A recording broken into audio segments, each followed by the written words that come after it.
Huh?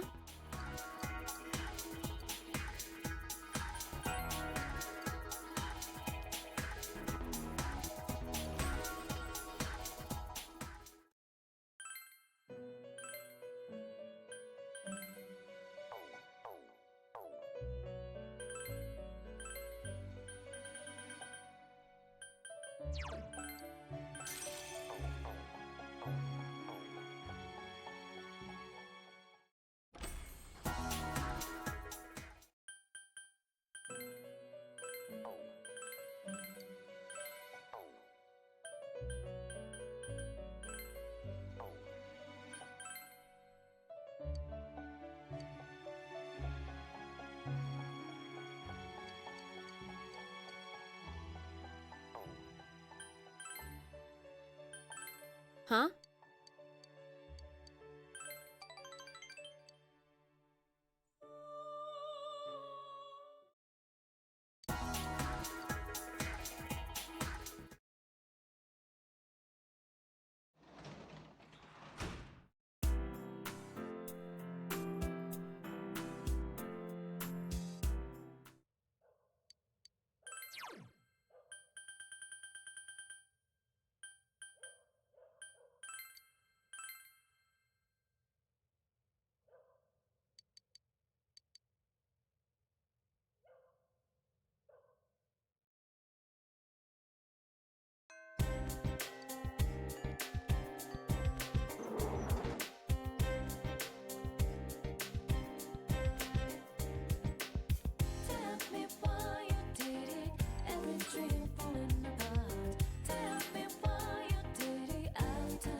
I see.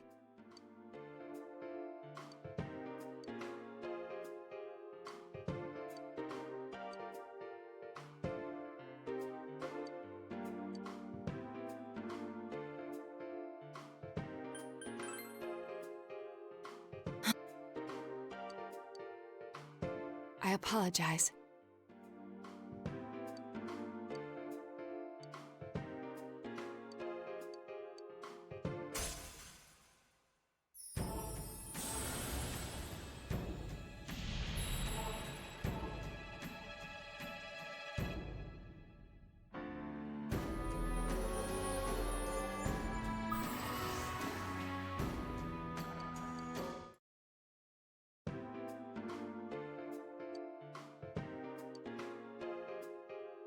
Shall we go home now?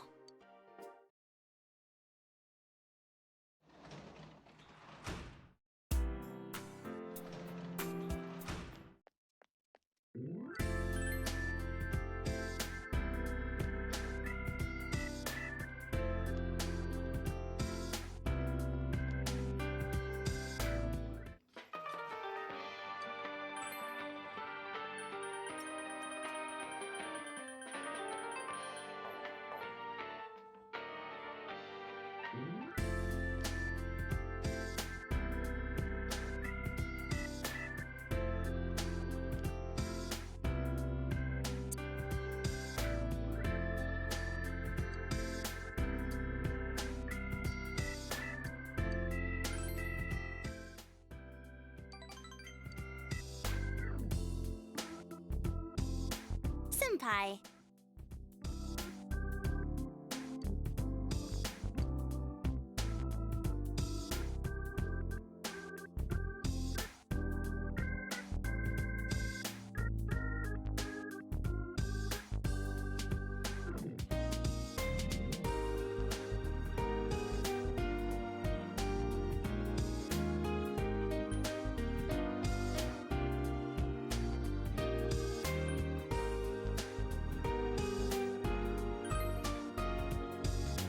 Huh?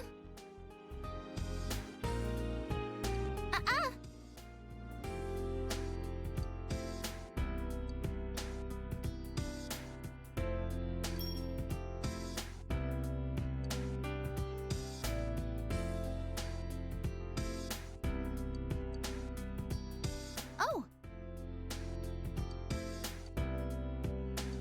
I want.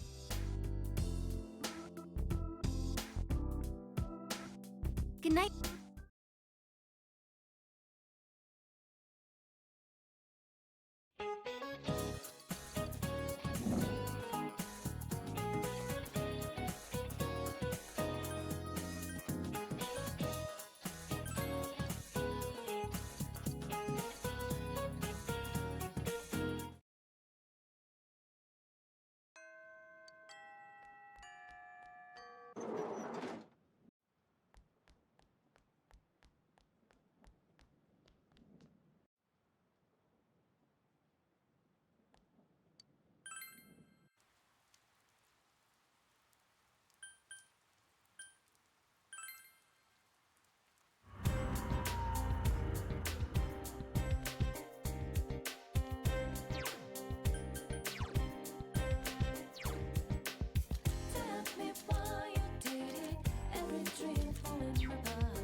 Let's.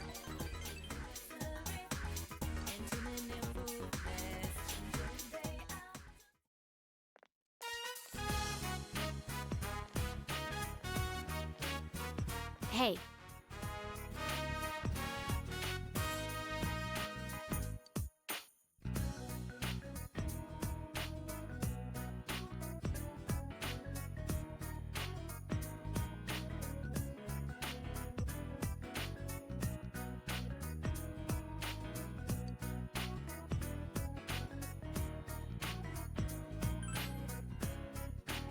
Is that so?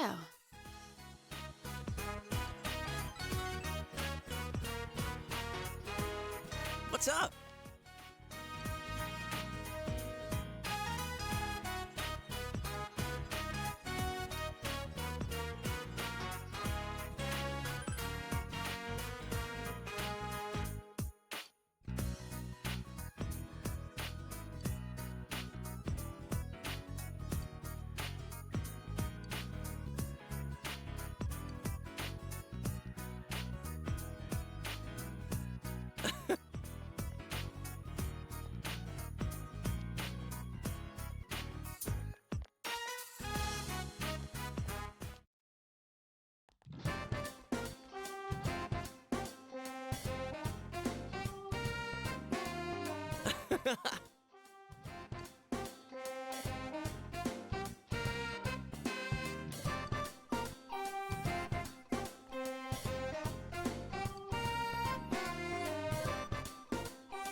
For reals?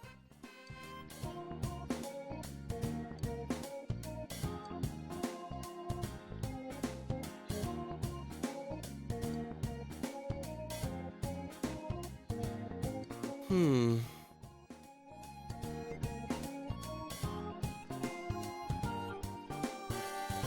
Hey.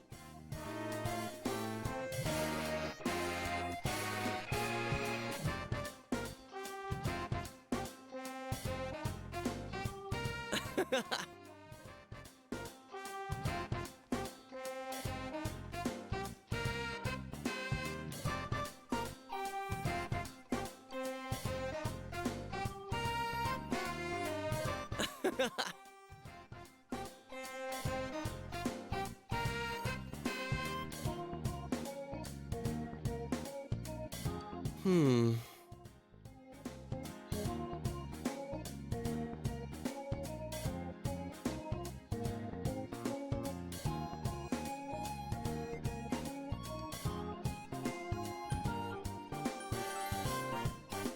Why?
Huh?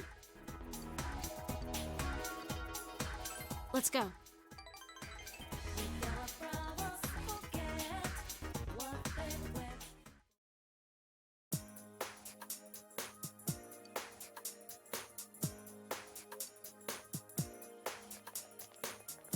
Hey.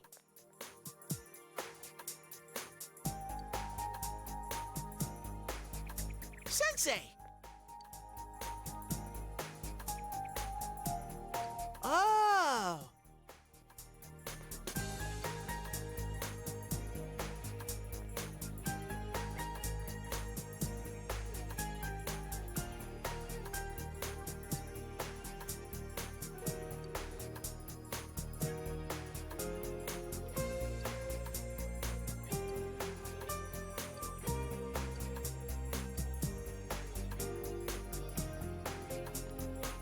Whoa!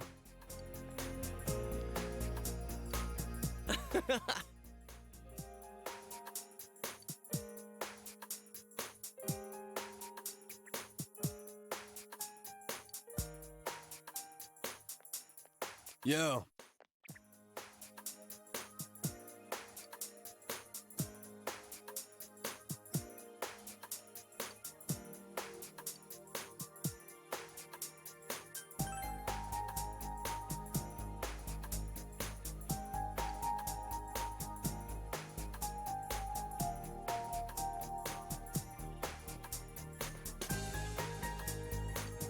Oh!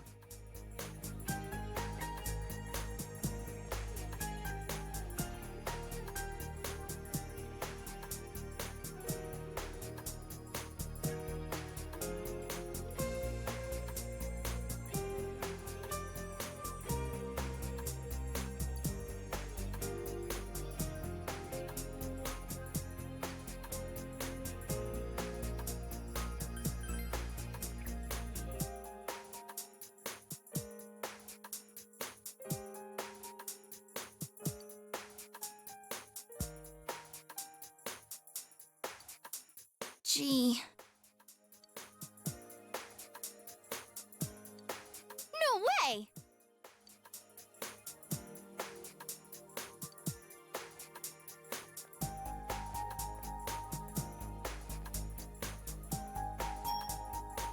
I see.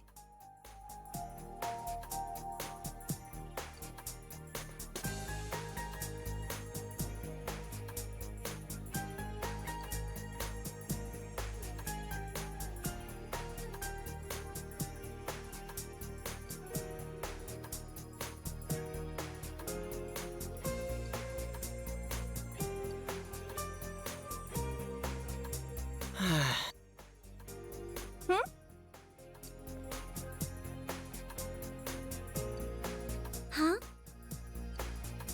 Hmm.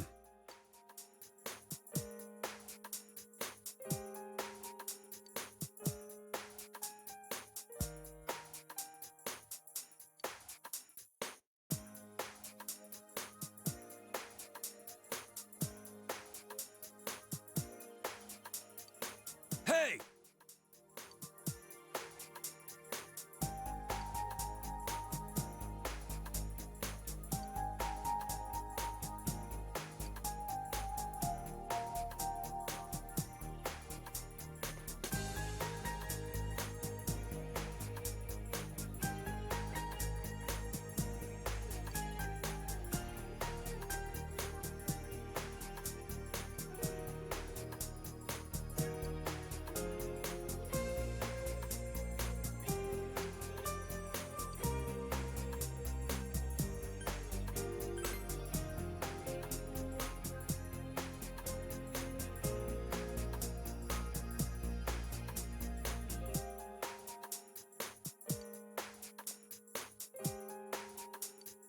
Gee.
Well...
Good day.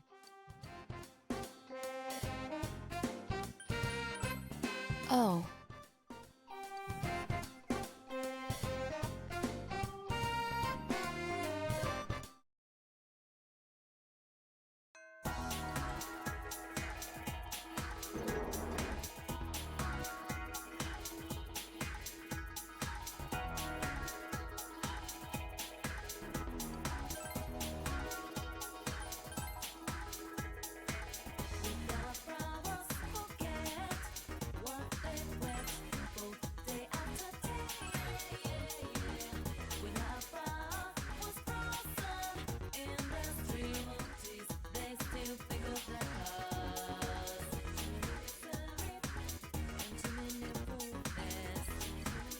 Yeah.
Yes.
Good night, Senpai.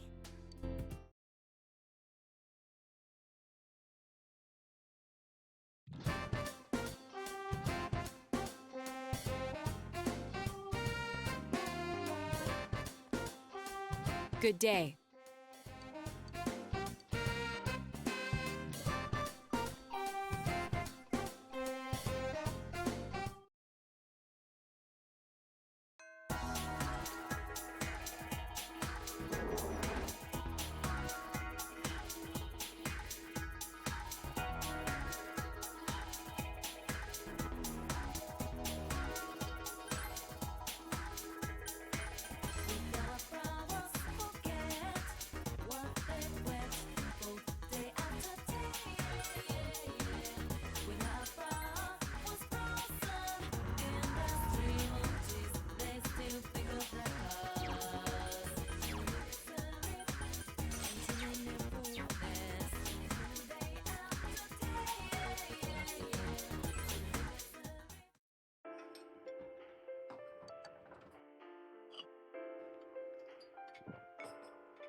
Hmm.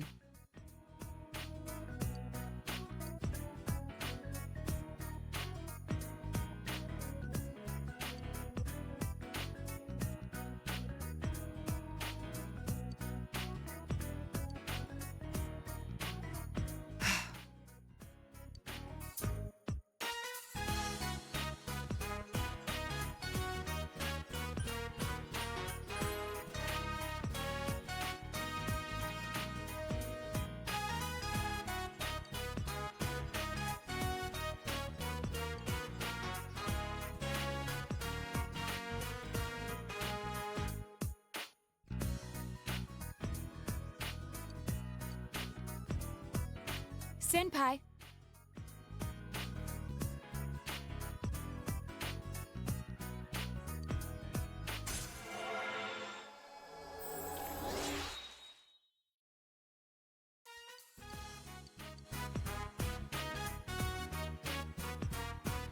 Us.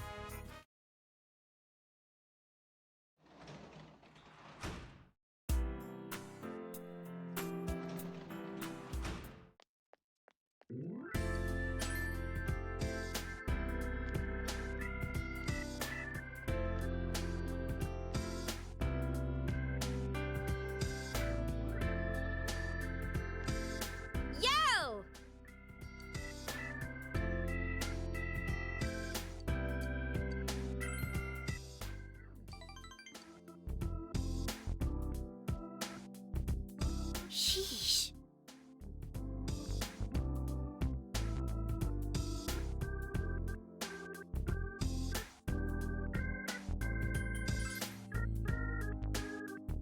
Well. Sheesh.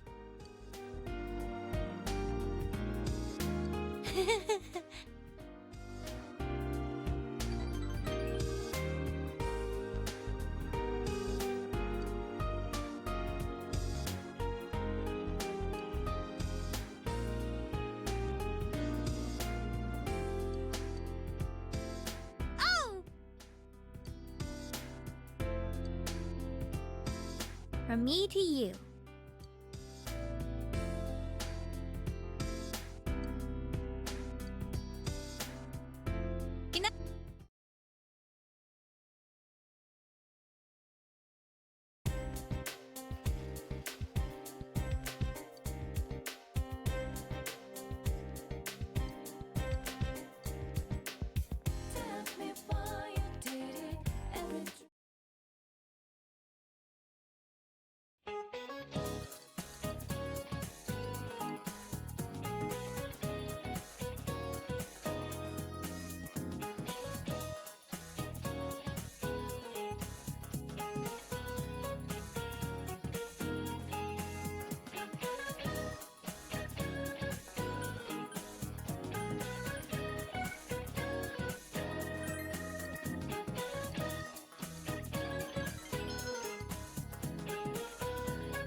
Good night, Senpai.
And now, the weather. The week ended on a wet note as rain clouds moved into the area. As a result, a thick fog is expected to form in the Inaba region later tonight.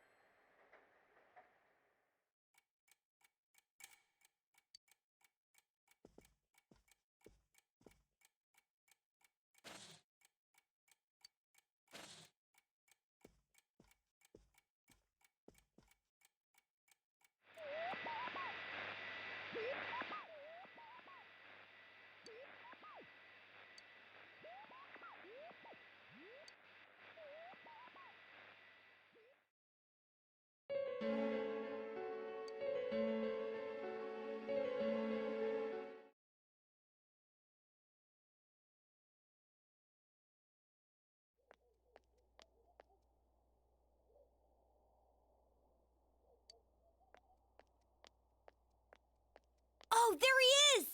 Take a look at this. Namatame's in today's paper.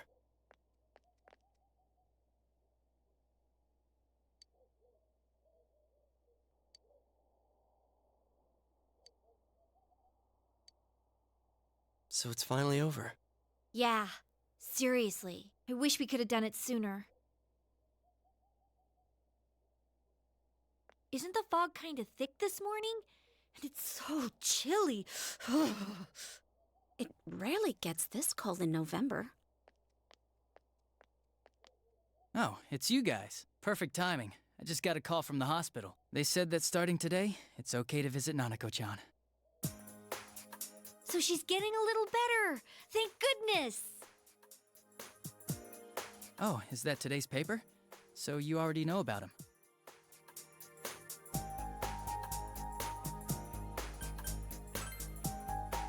Well, the perp's been caught, so yeah. He's still mentally unstable, but we're slowly piecing together a story. This is still a secret, but I guess it's okay to tell you guys.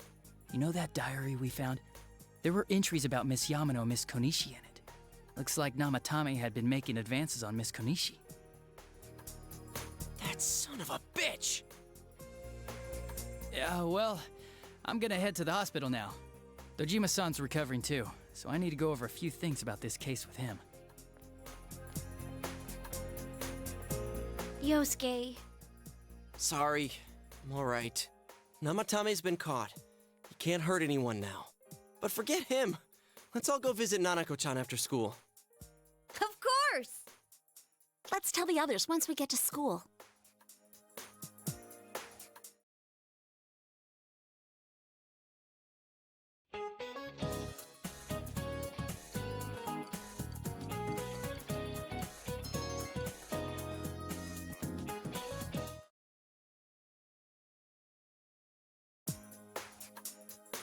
Nanako, everyone's here to see you. Big bro. Dojima-san! Ugh, how many times does this make it today? I understand that you're worried about your daughter, but you still need your rest too. Sorry. Are your injuries that bad? Well, my wounds have just closed up, and it seems I have a couple of fractures as well. I'm sorry. I'll wheel him back to his room immediately. What are you apologizing for? It's almost time for your checkup, so make sure you're back in your room before then. Big bro.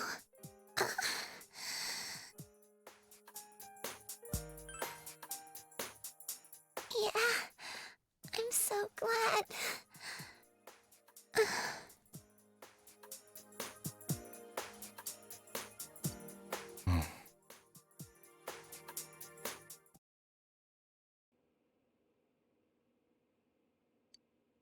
Her condition is stable for now, but I never thought I'd say this as a doctor, but we still can't figure out the cause of Nanako-chan's symptoms. That's why we can only administer temporary treatments to alleviate her current pains. but she's not in danger anymore, is she?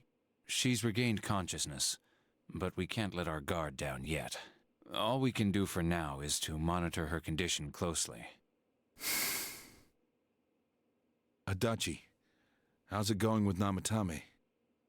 Well, he's awake now, but he's in no condition to tell us anything useful. We only get a little time each day to interrogate him, so we're stuck until his strength recovers. I see. I should get back to work as soon as possible. Hopefully by then, Nanako will be out of the hospital. I think Nanako-chan can get more peace and quiet if she stays here. It's so foggy out, and there's been some weird rumors going around. Seems like no one knows why there's so much fog in town. It's true. The number of patients complaining about fog-related health problems has increased, which is quite unusual.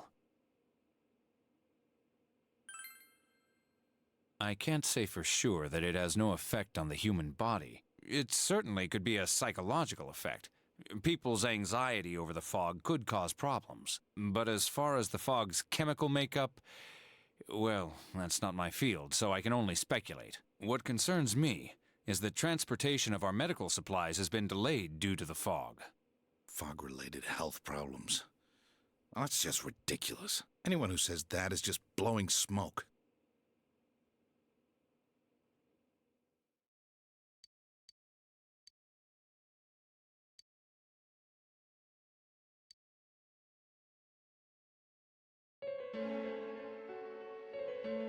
Isn't this weather strange?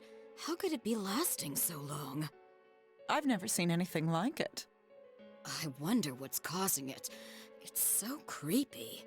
I heard that a friend of mine's son got sick from the fog and collapsed. You know how sensitive children are to that sort of thing. I heard something too. They say an old man was driving through the fog and got into an accident. What? Did he lose control? Well, he'd never been in an accident or even gotten a ticket before, so something seems off. Isn't that scary? I've even heard there are experts saying it's poisonous. I wonder if that's true. Do you think it's, because of that global warming thing? This town's changed a lot over the years. I wish the government would step in and do something about this. Oh, I agree completely. If we're going to pay taxes, I expect the authorities to do their jobs.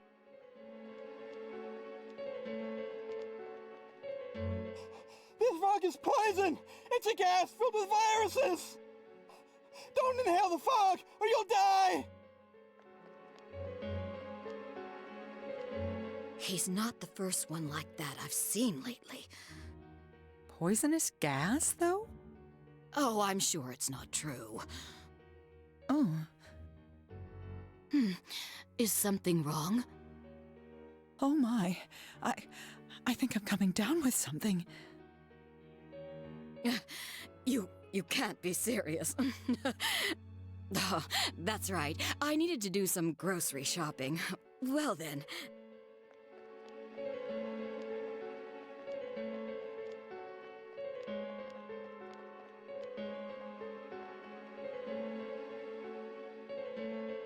Business has been so slow lately.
Good day.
Yes.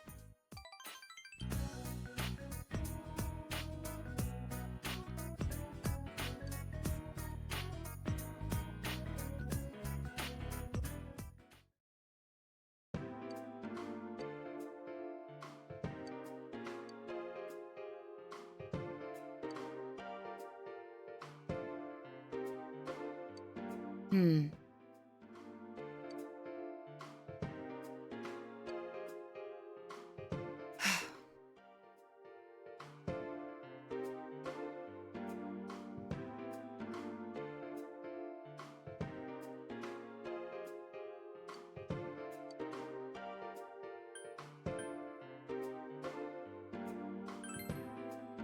Huh?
Us.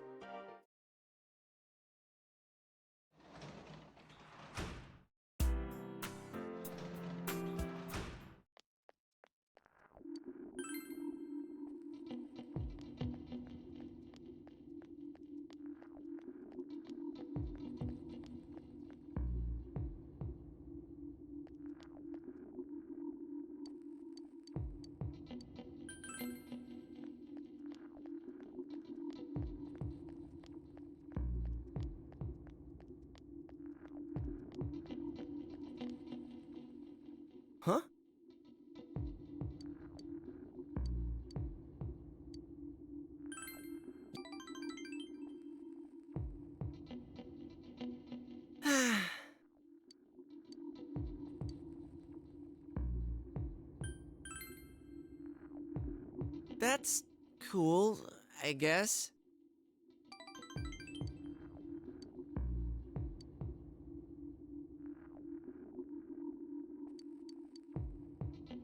Huh? You...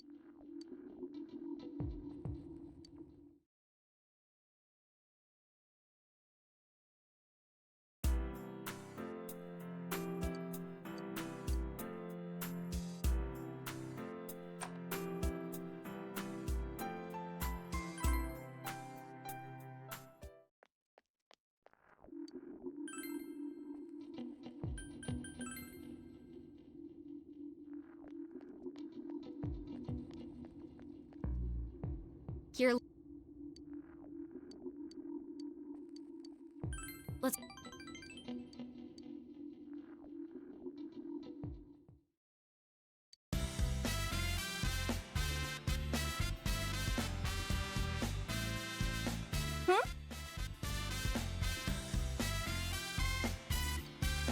Yo.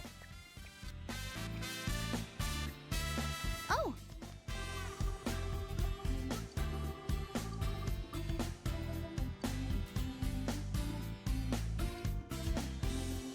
well,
Good. Oh.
Yeah.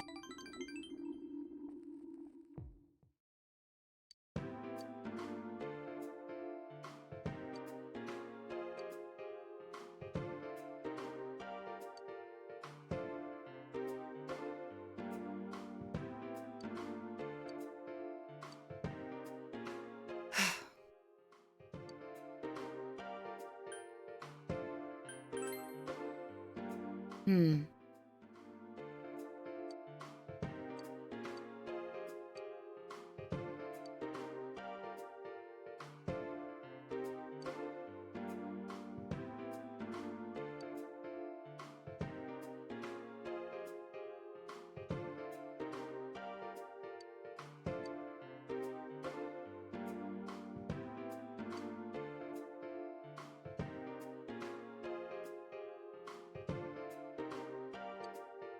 Damn.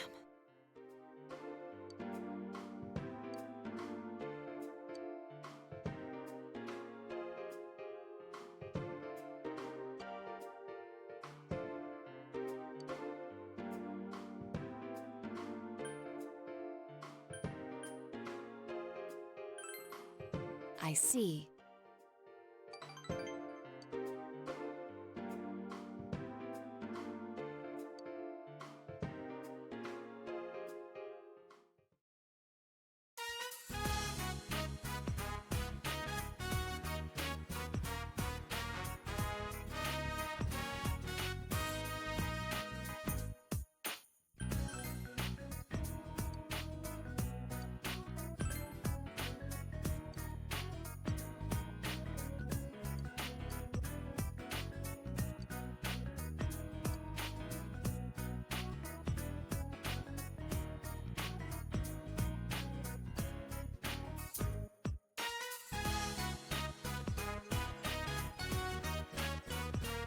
You have.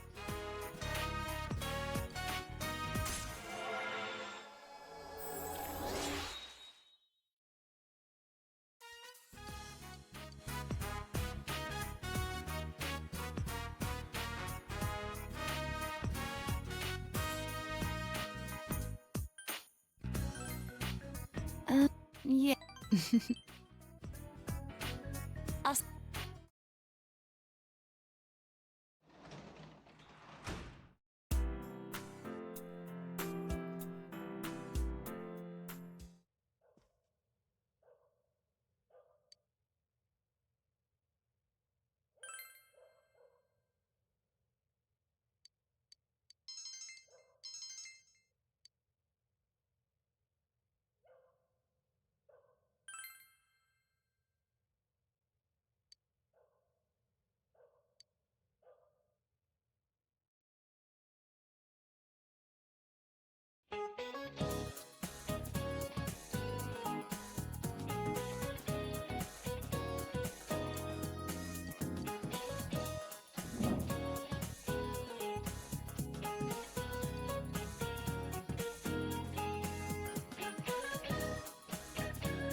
Huh?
Hurry, let's go.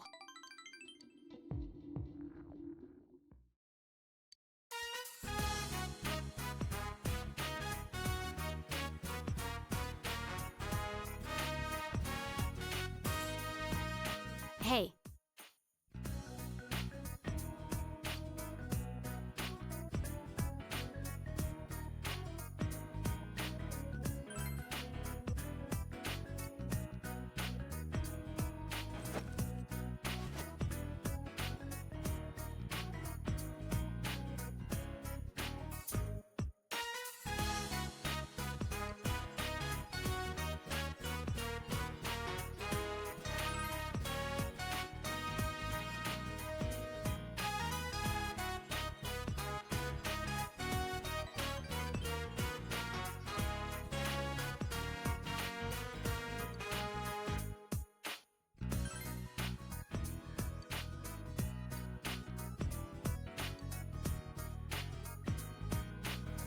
Let's go.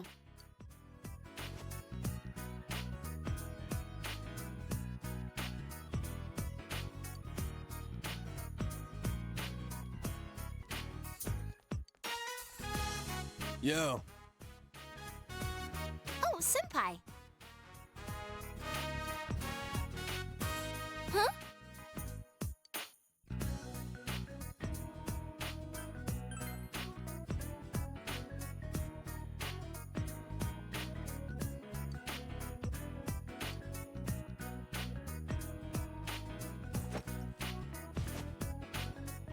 This.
Well, see ya.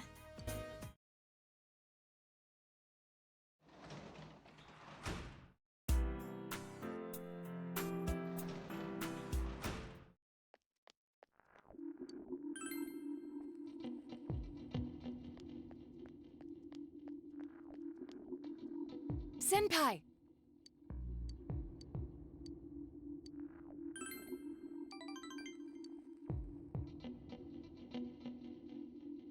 Well...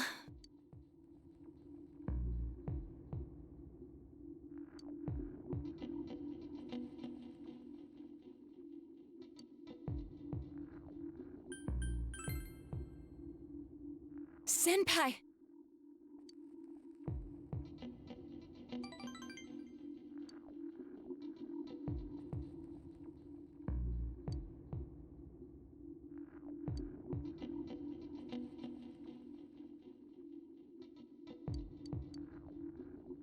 Oh!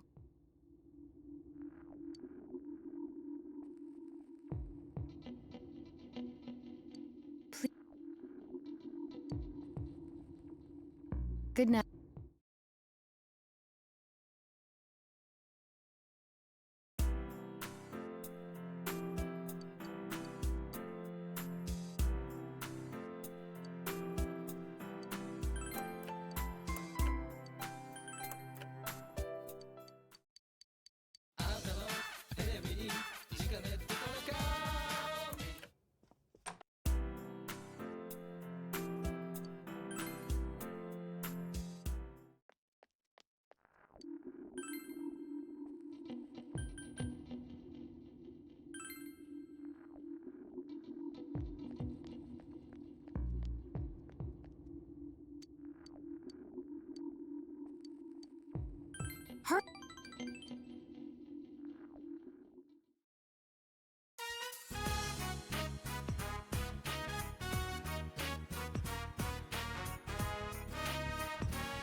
I don't get it.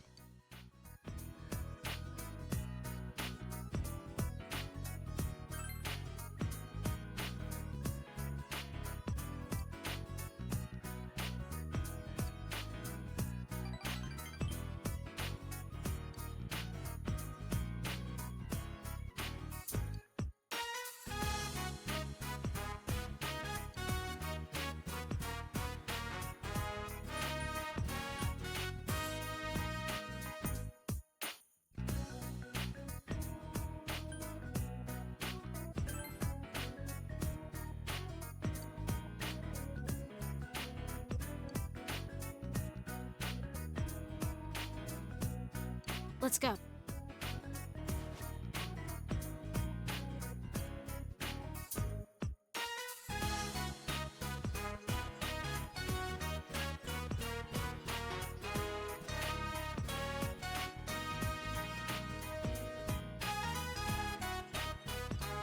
Ah.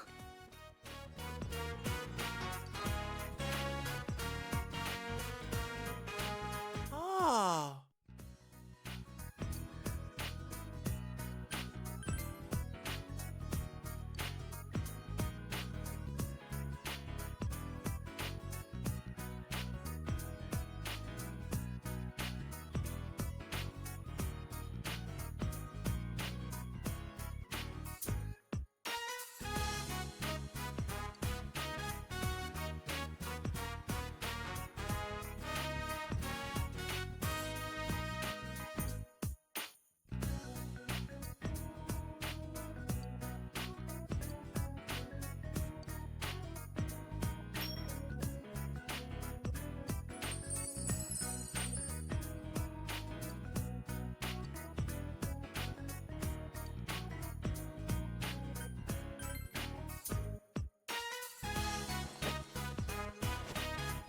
this.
Oh.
What is this?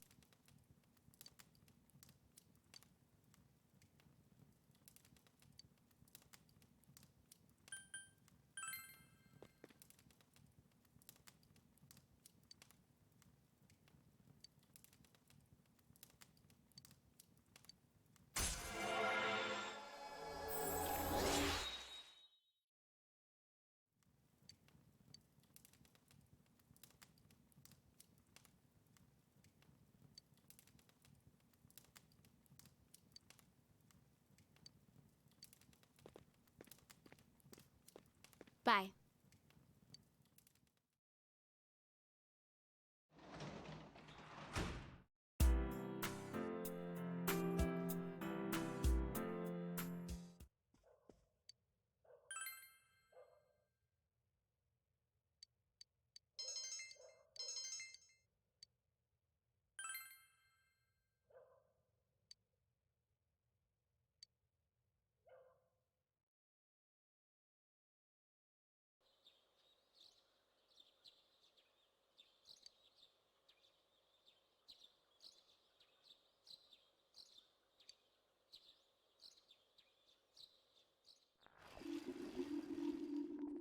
Yo!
Man, this fog just won't quit. The weather report said it might start snowing soon. But what's going to happen if it snows with all this fog? Whoa! Where'd you guys come from? Wow, that's quite a crowd you got there. We ran into each other back there, so we came together. The fog's so thick that sometimes you can't see your nose in front of your face, so everyone's forming groups now. It's definitely been weird lately. It's so cold, too. Visibility's so bad it's scary. Can I stick close to you, Senpai? Oh, this girl never changes. It really is hard to see anything in this, though. It's just like on the other side.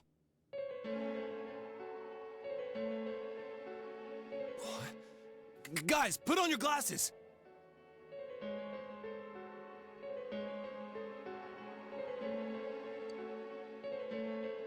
Whoa, it's all clear.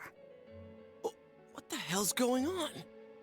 These glasses are meant to help us see through the fog in the other world. But putting that aside, no glasses would improve one's visibility in a fog under normal circumstances. Then, could the fog from over there be leaking into our world? Huh? Well, you guys think that's it?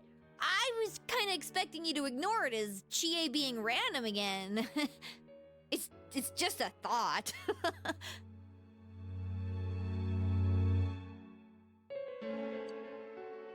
Anyways, today's the last day of exams, right? Let's get them over with so we can meet up at the special headquarters after school.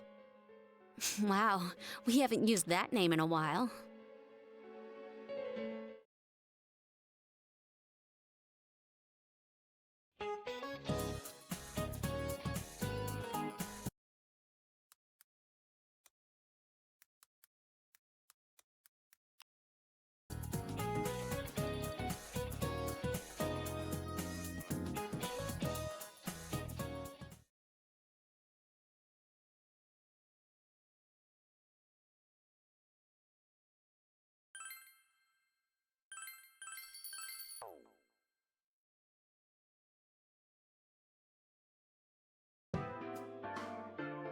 Hey, here's a story about the fog. Some specialists are raising concerns that this fog may consist of harmful substances.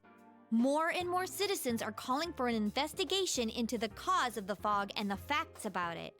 Though the government has begun its preliminary investigation, many feel that the causes will be hard to pinpoint. Is this fog really dangerous? You hardly ever see people walking around town anymore. Or here either. Everyone's too scared of the fog now to go outdoors much. It does seem a lot like the fog on the other side. But beyond that, I'm clueless. There's another item of note here. A summary of Namatame's career with details about the case. The suspect was having an affair with the first victim. It seems she was killed due to relationship troubles. Also in April, Miss Saki Konishi's body was discovered. The police are looking into a motive for the murder. In July, a boy living in Inaba performed a copycat murder. The boy was initially thought to be the culprit behind all the killings, but later suspicion was thrown upon Namatame.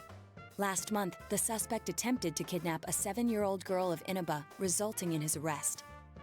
It seems Namatame is still confined to his hospital bed, so further interrogation has yet to commence. So it's finally over. A lot of stuff's happened, but all that's left is for the police to build a case for Namatame, right?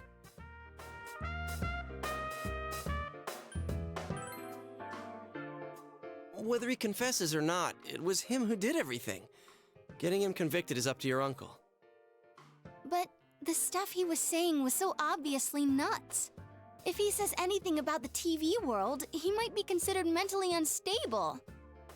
Also, I heard before that if the police don't have enough hard evidence, it's difficult to build a case. Yes, there are many such cases and culprits. It's the eternal conundrum for crime investigators. So even if they're caught, the law can't do shit? It's a possibility. Hell's up with that! We all know he did it. You can't just let a maniac who thinks he's saving people by killing them run wild on the streets! They better not dismiss something this serious because of some mental issues. Saki-senpai. No, not just her. Or that announcer. Even King Moron is his fault. If it weren't for what he did, nobody would have tried a copycat killing. It's his fault Nanako-chan's in the hospital right now, too.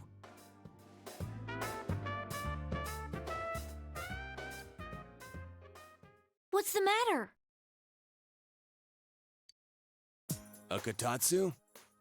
Oh, then why don't we go check them out right now? I know Nanako-chan would be psyched if she came home and found a new kotatsu. Dude, why didn't you tell me sooner? The winter season's coming up and we just got a bunch of them in stock. All right, off to the houseware section for Nanako-chan!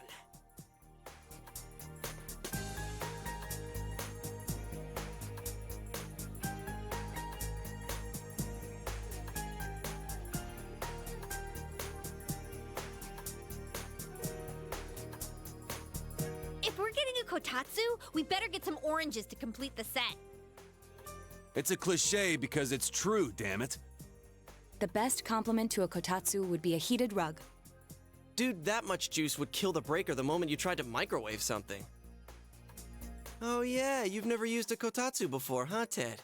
It's nice and toasty.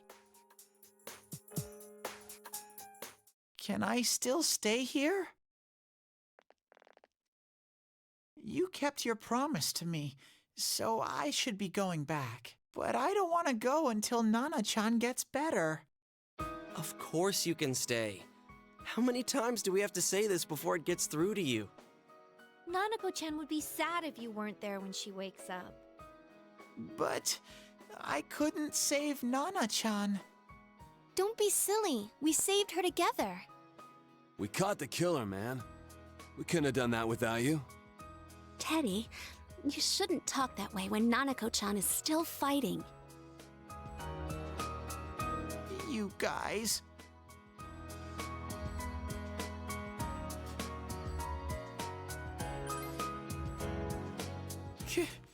Can I really? That's right, you're just by yourself at home now, huh? Hey, why don't we pick out a Christmas present for Nanako-chan while we're at it? Oh, that's a great idea. I'm sure she'll be out of the hospital by then. All right, but none of this charge it to Yosuke stuff this time. Seriously. We're clear on this, right? Oh, come on. Why would we do something like that? Dude, the clothes you got for this guy? I almost pissed my pants when I saw the receipt. How many days do you think I had to work to pay that off? Well, I can't help it if Juness overcharges for things. Ugh. Well, I guess you gotta expect that. It's not like Chie-san's ever had the occasion to help a guy shop before. What? What did you just say? Come on, baby. Don't fight over me. Stay out of this!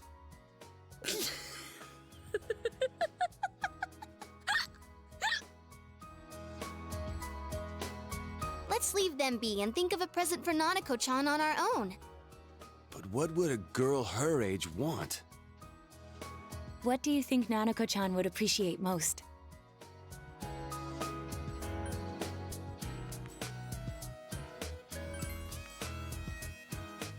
That's not really for kids.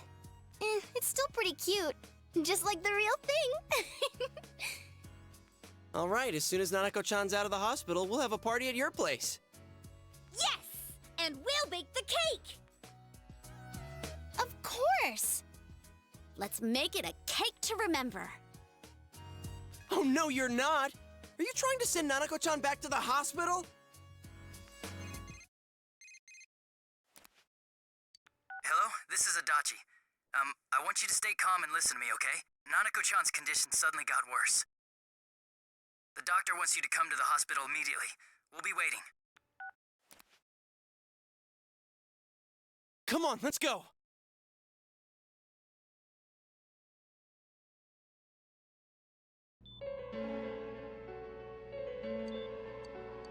Doctor, this fog is poisonous, isn't it?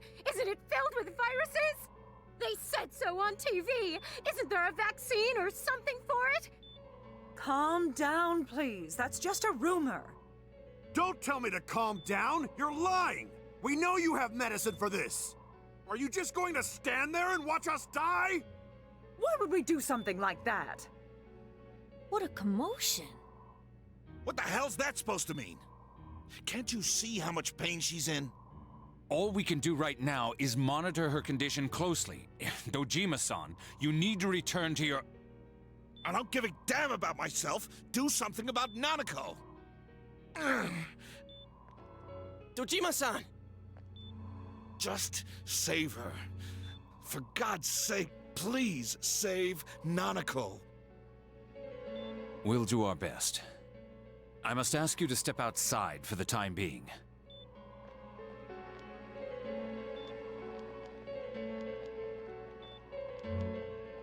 Nanako.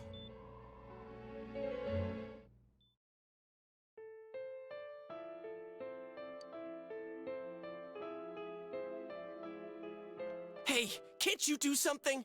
This all has to do with the world you came from. Can't you figure something out? I'm thinking, but... Damn it! Why does this have to happen to a little girl like her?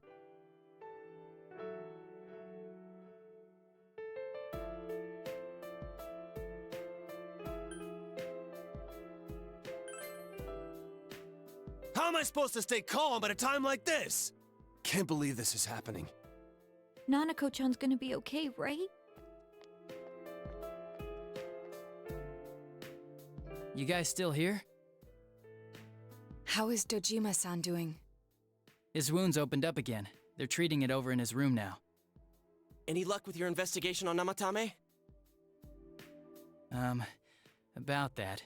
I won't mince words here. We're gonna have a hard time making these charges stick. What's that mean? I talked with the guys at the station, and it'll be next to impossible to find him guilty in court. Especially given the reason why we took him off our list of suspects for the first case. Oh yeah, something about him having an alibi. Yeah, that. And the whole angle about him putting people into TVs, there's no way that'll stand up in court. No one would believe that. What the public wants is when, where, and how Namatame killed these people. And Dojima-san knows it. Well, ain't you calm about this? I'm just telling you the truth. And you call yourself a cop? Huh? If you want to see that stuff so bad, we'll show you! Hurry up and bring a TV here, damn it! Hey, stop! What the? Is Nanako-chan's family here? Hurry inside. Please talk to her.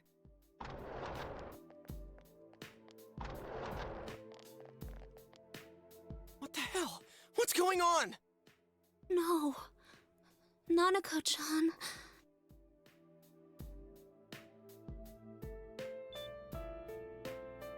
Daddy.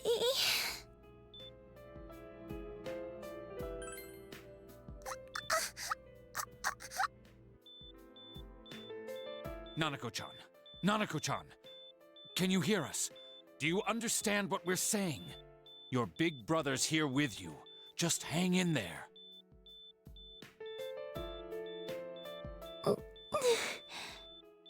Where's Dojima-san? We're calling for him right now.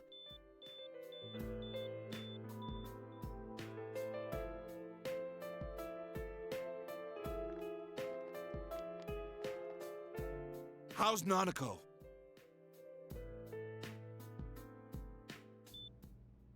Doctor.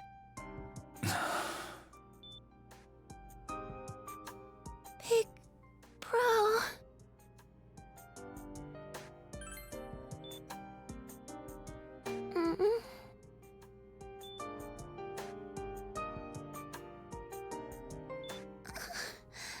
I'm scared. Big Bro. Daddy.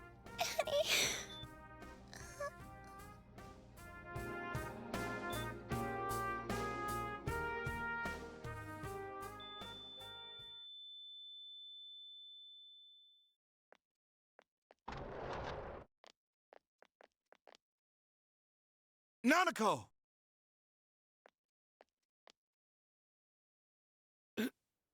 Nanako! I'm sorry, sir.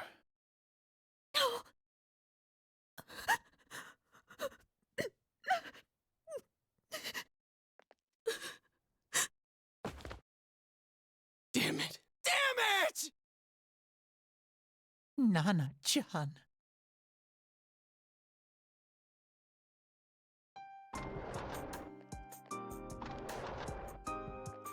We did everything we could, but we still couldn't figure out what caused this.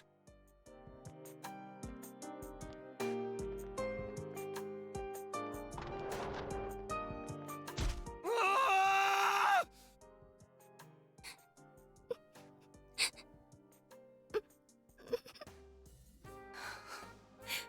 Nanako-chan.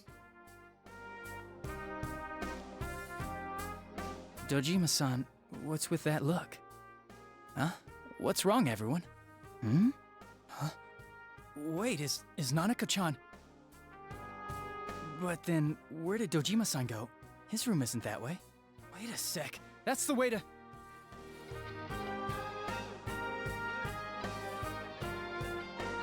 Senpai! Senpai! Dojima-san might have gone after Namatame! Adachi-san said he was admitted to this hospital! You transported him to the same hospital? For crying out loud, he's the suspect in the case! What are you getting mad at me for? This is the biggest hospital, and he's in no condition to be moved.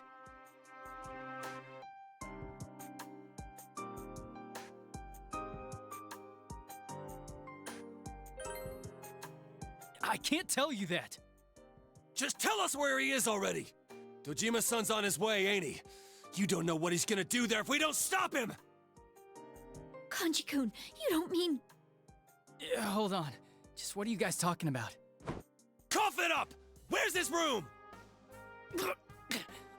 Top floor in the second surgical ward. Furthest room back. But there's a police guard.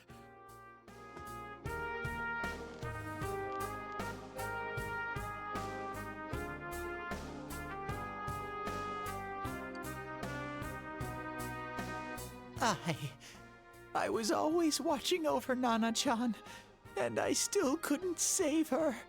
It happened in my world.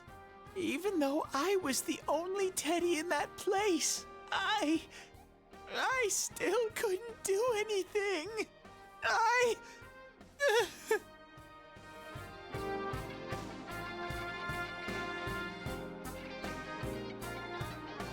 Let go of me.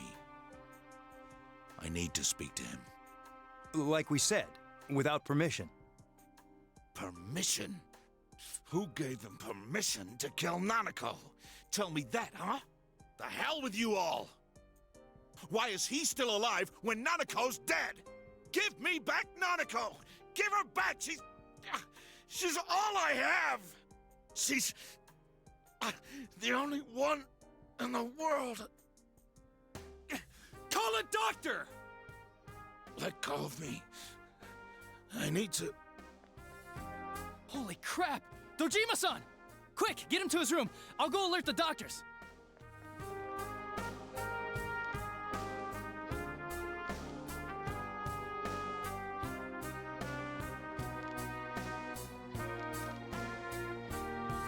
Dojima-san, was he seriously gonna... His only daughter's dead. Nothing would have surprised me. Dojima-san probably knew that there's little to no chance Namatame would be convicted. Damn it. He killed Senpai. And now Nanako-chan. And the bastard's gonna walk away without paying for what he did. That's not right!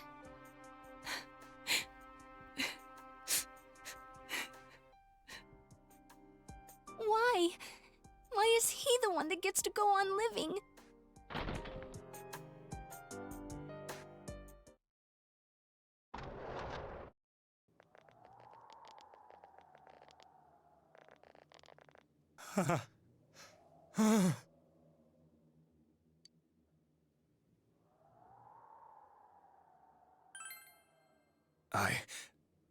I was scared, so I... You have your life, and now you want your freedom too?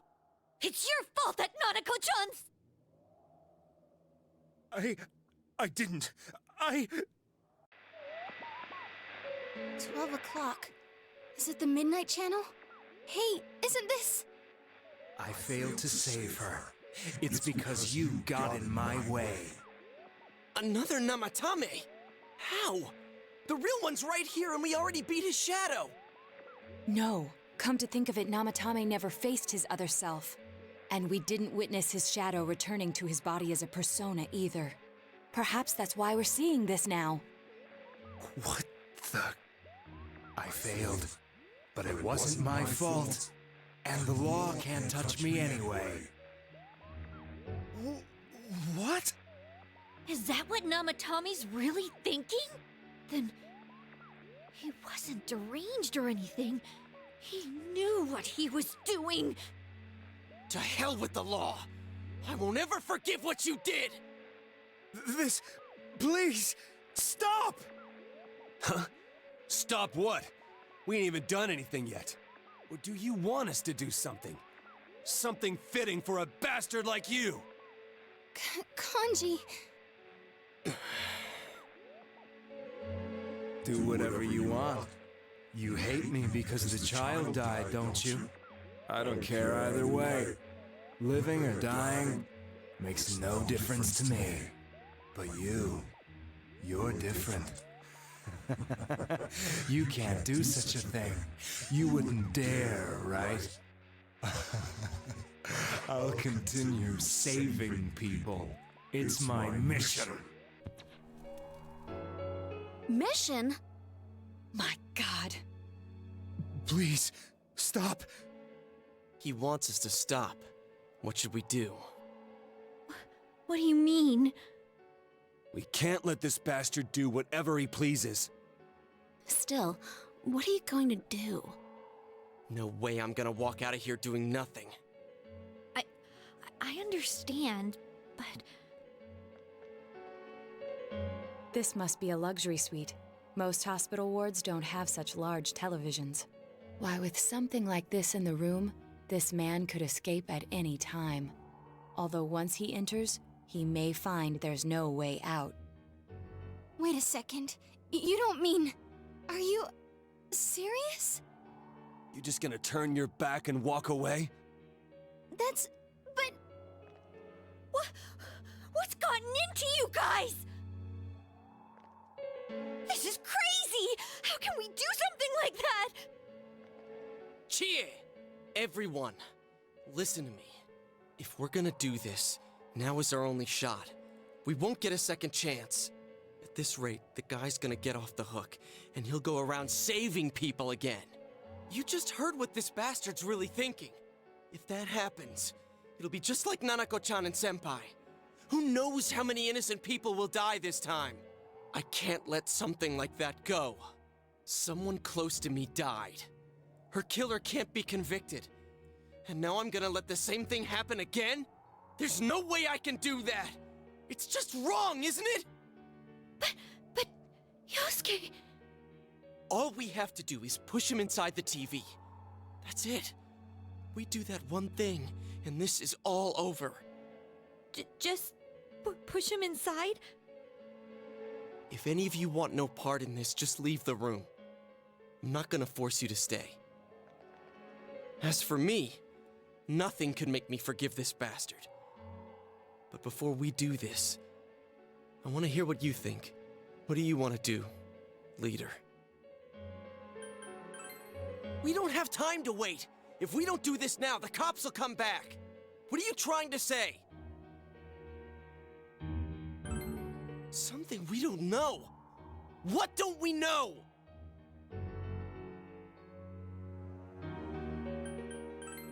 But we just heard the guy's true feelings on TV! What didn't you understand? Well, what is it? I already told you there's no time to waste! Are you even getting at something here, or are you just stalling? Missing? Like what exactly? damn it, I've heard enough of this bullshit. Give me a straight answer. Are we doing this or not? That's all I give a damn about right now.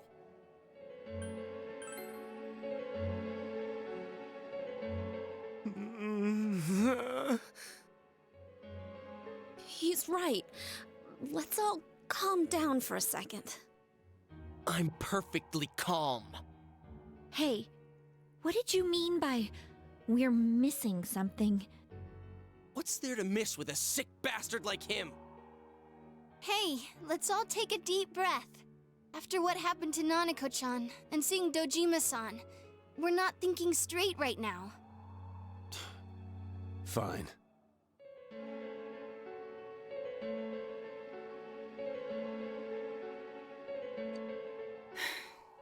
You're right. We should calm down and think rationally about this. I realize now that we've heard almost nothing from Namatame's perspective. There's no denying that this man brought great harm to Nanako-chan. But other than that point, the rest comes from our assumptions based on watching the Midnight Channel a moment ago. I won't deny that we were blinded by the heat of the moment, trying to impute all responsibility to him rashly. But, yeah, the guy's not saying anything. Whatever reason he had, there's no doubt about the fact that he'd been throwing people inside the TV. It was him who put Senpai through that misery. How can we possibly understand someone who says killing people is the same as saving them? Failing to understand and failing to listen are rather different things. Truthfully, not all the hitches that were nagging at me have been answered yet. We'll have to see what he can tell us about them. Though it appears he's in no condition to do so at the moment. True. Dealing with him right now might not solve all the things that are bothering us. Damn it. But you better remember this. I'll do everything I can to stop him from repeating what he's done. Anytime, anywhere, anything.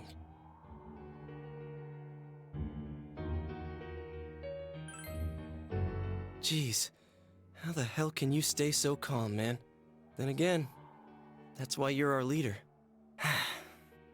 All right, let's go ahead and think this through as much as we need. If we leave any unanswered questions behind, we'll just be lying to ourselves. Yeah, that ain't gonna cut it. All right, I'm convinced. Thank you. I'll think as hard as I can and try to help. We all know how you feel, Yosuke.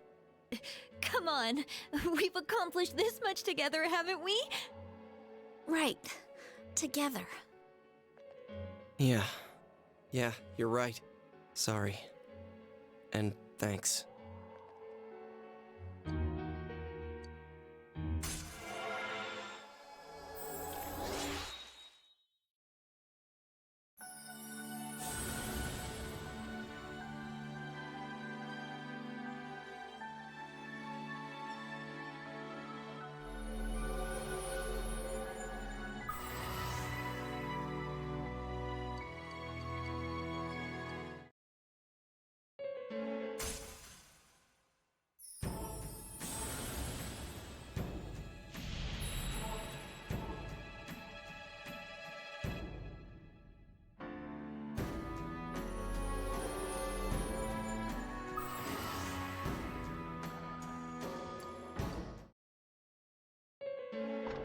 Hey, you guys?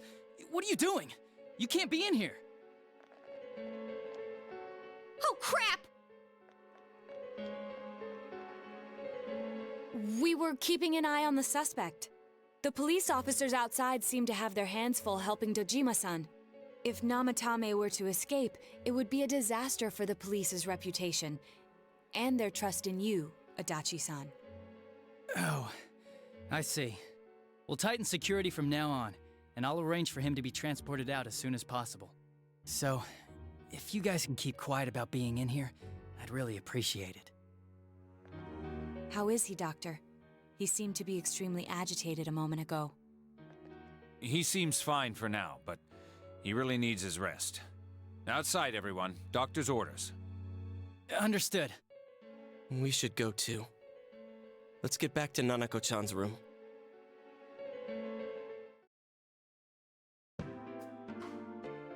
So what's this thing we're missing, huh?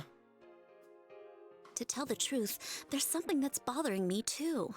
Why did he start killing people in the first place? Well, he said himself it was to save them, right?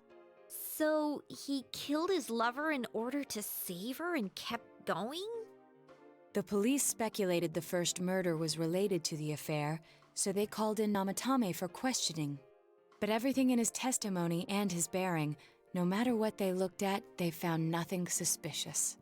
If he truly is twisted enough to believe that murder is a means of saving people, I think that would have shown through. Maybe he faked it real well. Or maybe he started out with a normal motive and got a taste for killing after the first time. No, if that were the case, his motive for killing that announcer would be even more inexplicable. Namatame and his wife were separated at the time. Both Misuzu Hiragi and himself testified that she had discarded him. Hiragi also knew about Yamano beforehand, and Namatame was shocked to hear of Yamano's death. Their relationship was known and was not strained to the point of murder. There's simply no motive in the affair angle. The police invested a great deal of effort into investigating this point. Therefore, we have no convincing motive for Namatame to kill Mayumi Yamano, although her name was written in Namatame's own diary. His reason for killing her. It's still possible that he was crazy to begin with and no one realized, right? I don't really get any of this.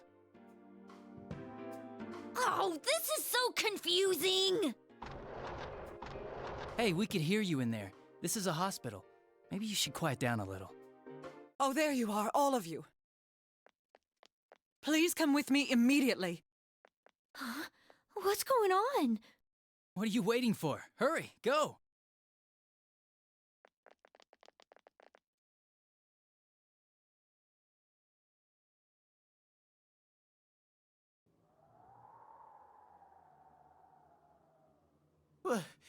Where am I? Is this Teddy's world? This doesn't quite feel like it, though. I remember being at the hospital. That's right, Nana-chan. I couldn't do anything. Why do I even exist? I couldn't keep my promise. I lost my reason to be there. That's it. I remember now. So, it was true. Guys! Sensei! What should I do?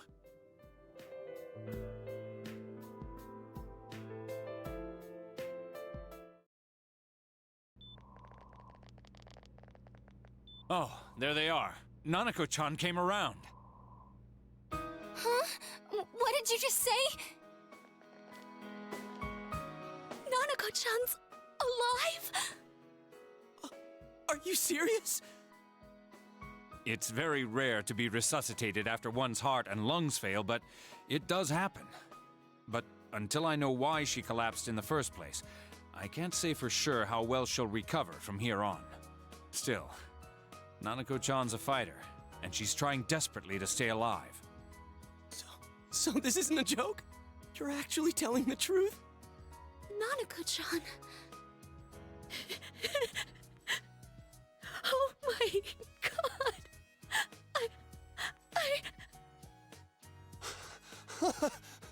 This is amazing! Miracles do happen. I'm so glad. I didn't know what I was gonna do.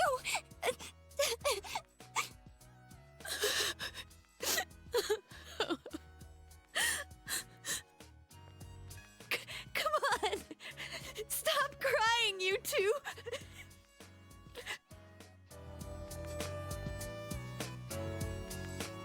You all should go home for the night. I'll speak with Dojima-san tomorrow about Nanako-chan's treatment. It's rather chilly outside. If it starts snowing, be careful not to catch a cold.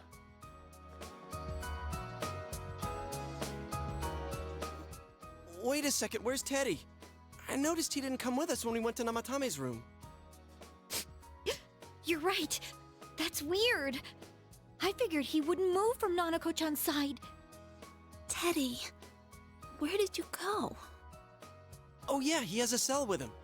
Wait, I shouldn't use mine inside the hospital. I'll try calling him up once we're outside.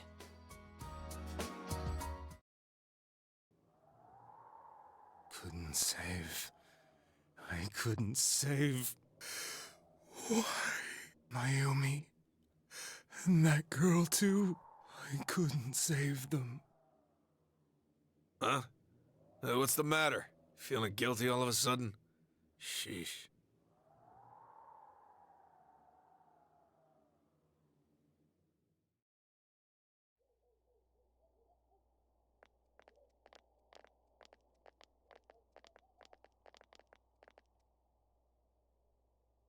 I can't reach him.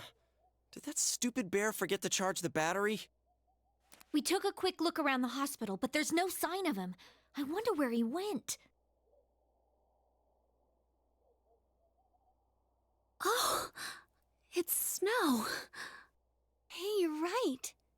Wow, it's been a while since I last saw real snow. It doesn't look that pretty, though, because of this fog. I guess this makes it the first snow of the year.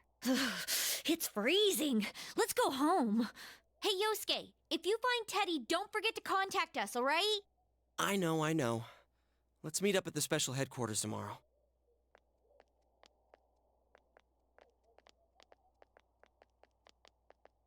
Man, that Ted.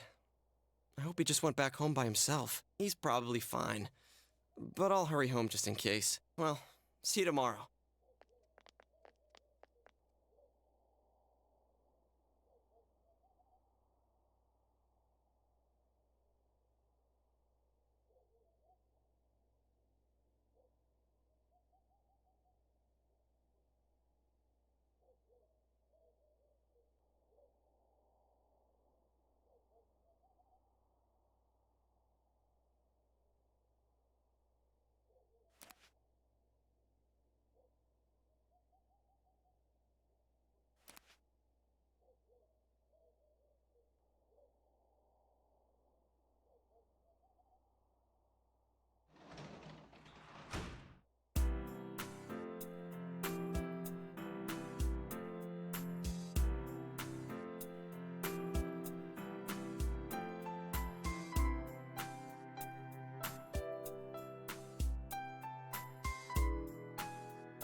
Welcome. It's been quite some time. Do not be alarmed. You are fast asleep in the real world. I have summoned you within your dreams. Now then, your journey has taken you quite a distance thus far. Do you believe you'll be able to successfully solve this mystery? Splendid! The precise destination of this vehicle, that too is getting rather hard to judge. If we continue driving blindly, we may end up leading you further away from the mystery that you must reach. Well, why don't we take a moment to look back on your journey? It was for that purpose that I summoned you here tonight. Margaret?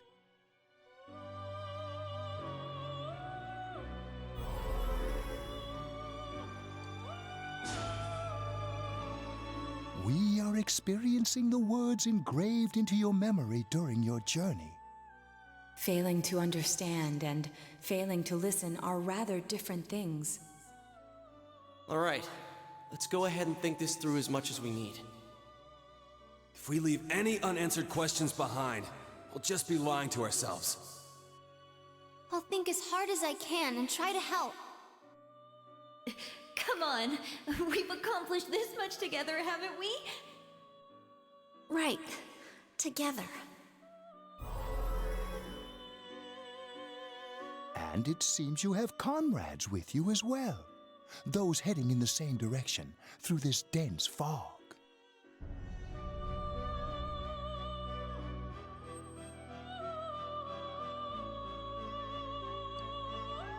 We'll be parked for the moment while I confirm our current heading. As I mentioned previously, this year will signal a great change in your life.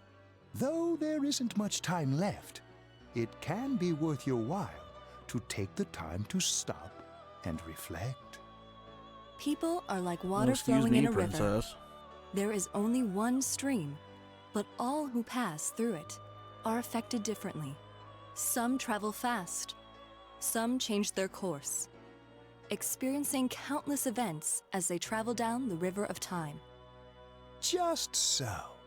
The state of this room reflects the scenery of your heart. Perhaps this may be a time for contemplation rather than action.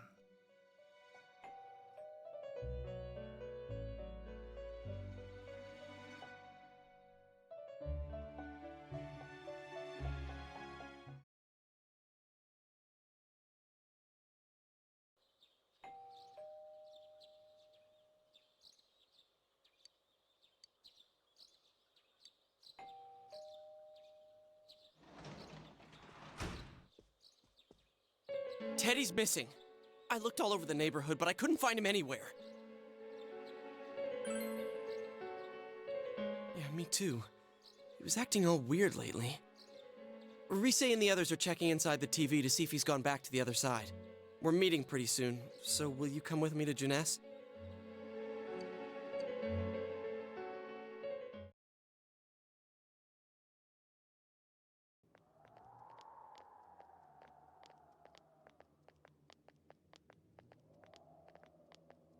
It's no use, man.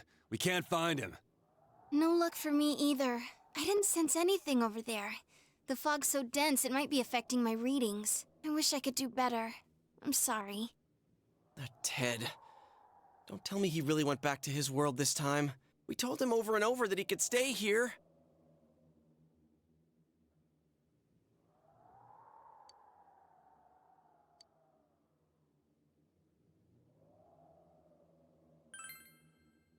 Yeah, we'll just have to believe in him for now. He plays dumb a lot, but he's attached to us deep down. He wouldn't disappear without saying anything, right? I'm worried for Teddy myself, but let's trust in him and await his return. Right now, we must concentrate on the case. It won't be long before Namatame is transferred to another location. We must hurry, or we will miss our only chance to get his perspective on this. You know, I've been thinking about the case since, but something just doesn't seem right. Let's quickly review the facts. Of all the victims, only 2 were killed. Miss Yamano the announcer, and Saki-san. From the documents we found in the car, we know Namatame had some sort of dealings with them. After that, there were multiple attempted murders in which we were targeted. It was only when he took Nanako-chan that we caught him in the act, identifying his modus operandi in the process. I want to hear you put it like that. Sounds like the dude's guilty. As a result of Namatame's arrest, the police admitted that Mitsuo Kubo was a mere copycat killer. Back up to yesterday. Remember when you said Namatame didn't have a motive to kill the announcer? That's what's bothering me. Right. Either he's completely nuts, or we're misunderstanding something. You lost me. She's trying to say that if Namatame is sane, then there may be facts in the case we don't know about yet. Sane or insane? Sounds like a play I saw before.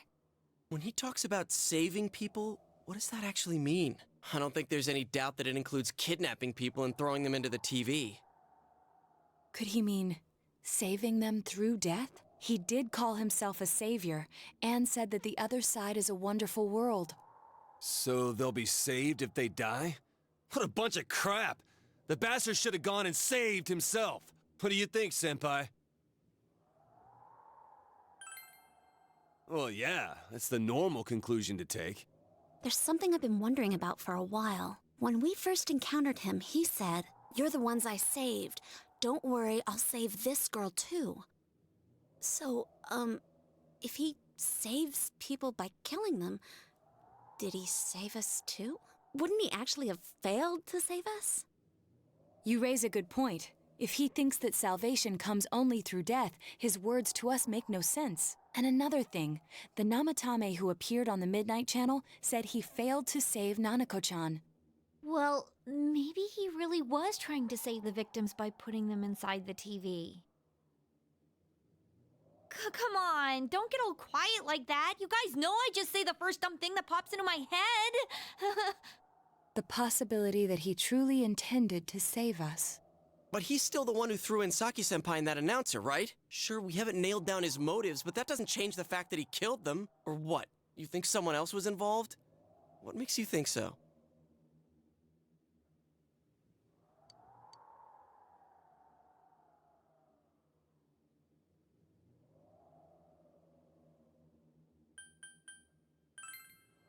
Her alibi? Wasn't it airtight right from the beginning? How could she kidnap people and throw them into TVs if she's out of the country?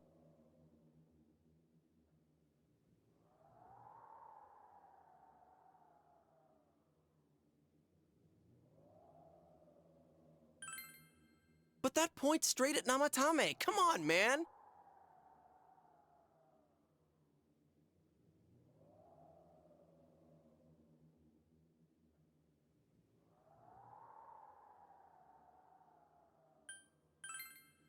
So you're saying Mitsuo did it? Dude, if Mitsuo was the original killer, why the hell did he do such a half-assed job of copying himself later? Come on, we all agreed that his confession was a fake. He didn't do all that stuff. You gotta think things through before you open your mouth, man.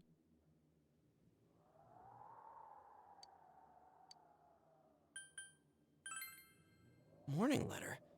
Oh yeah. Whatever happened to that thing? If Namatame's the killer, he must have been the one who wrote it, right? Let's review them.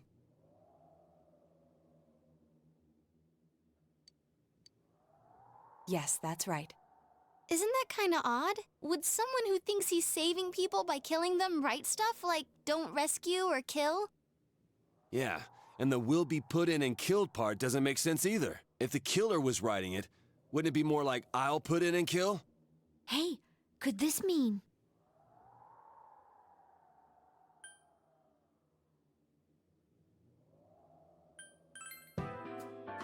Yeah, it's almost like someone else wrote this letter. But only the killer would write such a letter and deliver it to Dojima-san's house, right? If someone else wrote it, that could only mean... Dear God. Since this is such an unusual case, I was absolutely convinced that other than the Kubo incident, there was one culprit. So Namatame really was trying to save his victims? Everything is exactly the opposite of what it first seemed.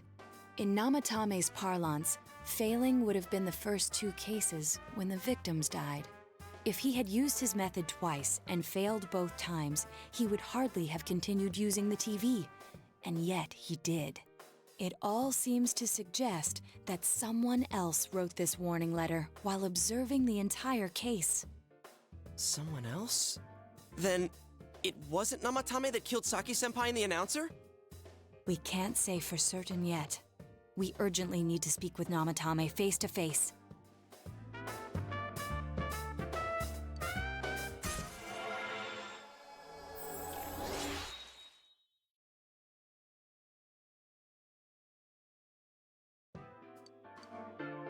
How though?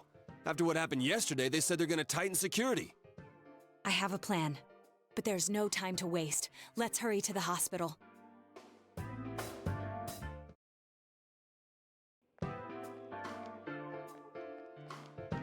Hey, this place is off limits. I'm a consultant with the police. I'd like a few words with Namatame-san. May I go in? This is Unit 252, requesting confirmation on an ID. Name of Naoto Shirogane. Huh? Ah. Understood. I see. Well, you're on the list. I can give you a few minutes, but I'll have to record your conversation with him for security purposes. Not that I expect you'll get anything coherent out of the guy. He's been spouting nothing but gibberish. I wanted to hear all the I'd like him responses. to Leave me accompany alone. me as well.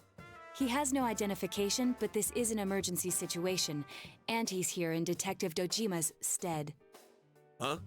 Detective Dojima sent him? I wasn't informed of this. I'll vouch for his identity. Well, I guess it's better than dealing with the man himself. We have our hands full with the transport procedures, so the last thing we need is Detective Dojima running wild. Detective Adachi is busy somewhere too. This is Unit 252. Huh? I see. Has something happened? There's something about a suspicious object out in the lobby. Ah, well then, this works out nicely. You should back up your colleagues downstairs. We'll keep watch over Namatame-san. A disturbance in a hospital lobby, after all. It sounds serious. If anything happens, hit the nurse call button. I'll leave the rest to you. Understood. Please be careful. I knew they were undermanned, but I didn't expect it to go this smoothly. Wow! There's nothing much inside that suspicious object, so he won't be gone long. All right, and now's our chance to talk to Namatame.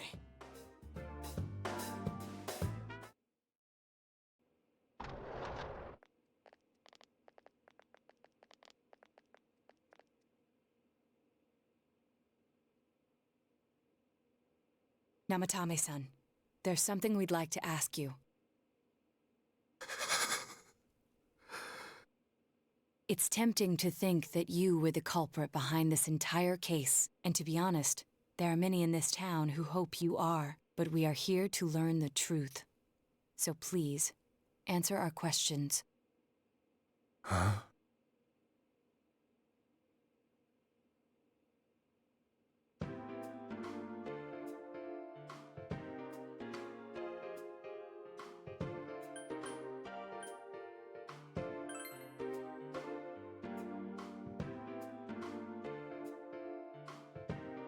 They were killed.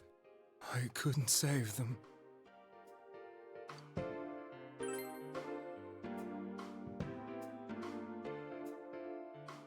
Huh? Me?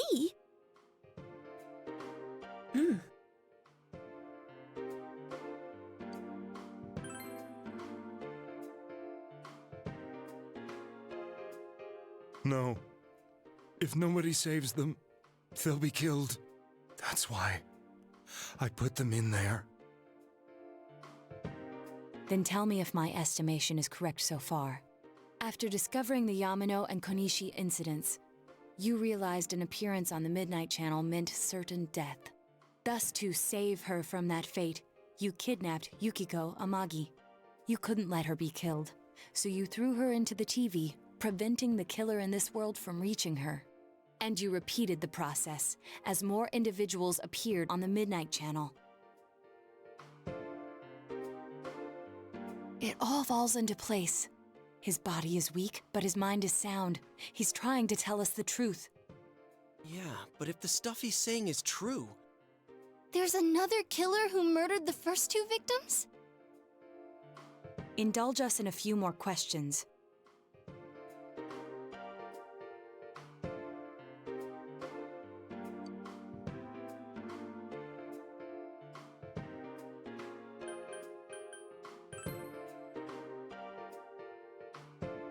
I have no idea.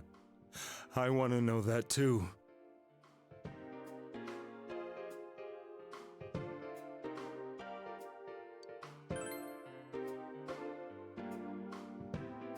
What are you talking about?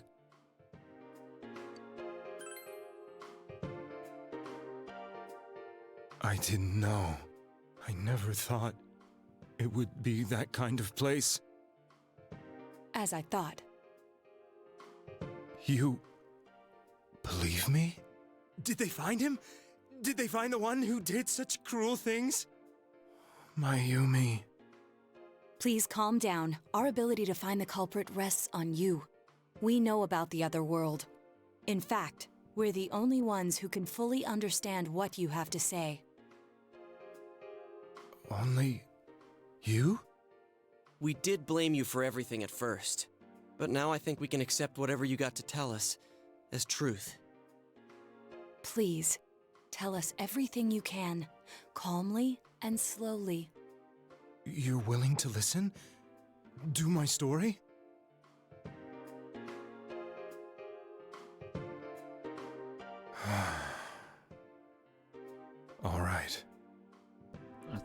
say only you can prevent forest fires. Soon after my affair with Mayumi became common knowledge, I returned to my parents' home, as if to run away from the scandal. And I started drinking heavily to drown my anxieties. I hadn't been able to reach Mayumi at all, and that didn't help either. Mayumi, where are you? She'd been disgraced on all the afternoon shows, and forced to resign from the program she was on. I caused her so much trouble. I wanted to at least apologize to her, but I couldn't even do that. I lost the will and energy to do anything. Then, one day, the rumor I heard some time ago came back to me.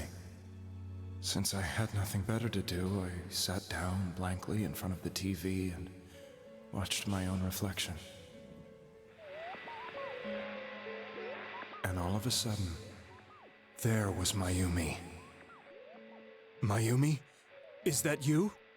The Mayumi inside the TV looked as if she was calling to me for help. Mayumi? Mayumi! When I reached out unthinkingly to touch her, my arm disappeared into the TV, as if I had dipped it into a pool of water. I was so shocked that I lost my balance and nearly fell face first into the TV.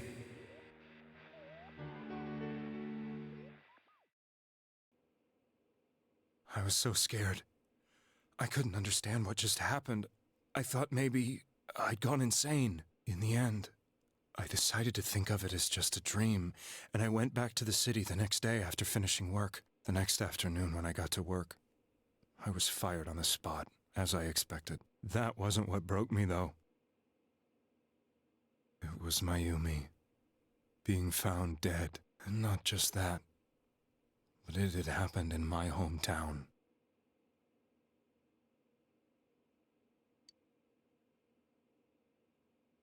I was dumbstruck. But later on, I remembered the image of Mayumi I'd seen that night. Was it not a dream? Could it really have been an SOS from Mayumi? I hadn't touched another TV because the first time was so terrifying, but I decided to try it again, and I confirmed that none of it was a dream.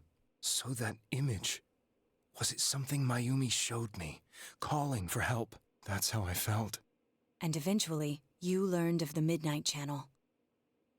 I remembered that when Mayumi was alive, she was chasing a rumor about some bizarre TV program. I'd heard about it before, but I thought it was just an urban legend. But then Mayumi appeared on it, and later turned up dead. The more I thought about it, the harder it became to believe that the two events were unrelated.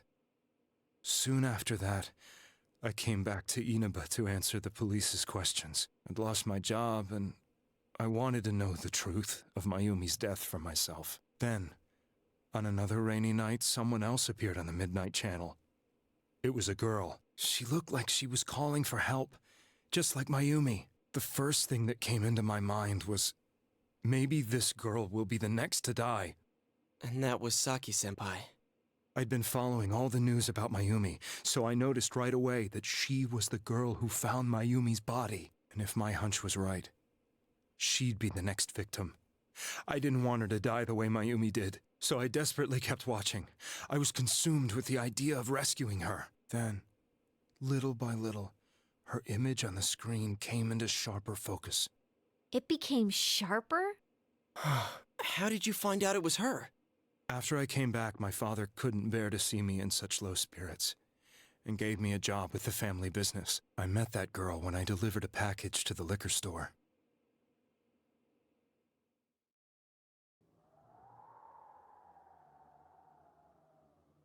After agonizing over it, I decided to meet her, and told her to be careful.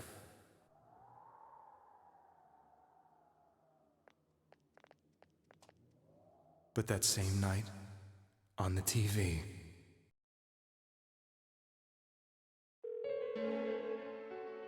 she looked as if she was being engulfed by some black shape. She was writhing in pain. That's why I warned her. Why won't she pick up the phone? Come on! Please!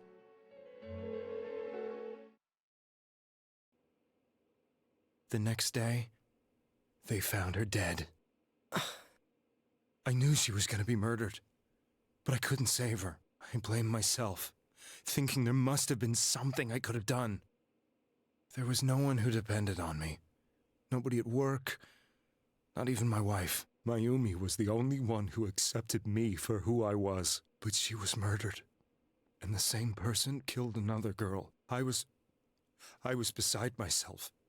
I couldn't forgive myself for doing nothing. You really did love Miss Yamano. Yes, from the bottom of my heart. Before I was married, my wife made it big in show business. I was happy for her, but it put a strain on our relationship. I think I can kind of relate. It was around that time when I met Mayumi. She was interviewing our candidate for the next election. She was a big-name announcer, but she only worked with local stations, and her attitude towards work was similar to mine. We both came from Inaba, so she was easy to talk to. I knew it was wrong, but I couldn't help getting intimate with her. She gave meaning to my life. Soon after Saki-san was found dead, yet another girl appeared on TV. That was you.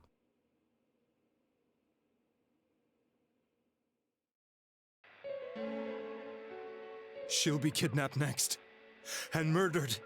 I can't let her end up like Mayumi and that other girl. This time, I'm gonna do something.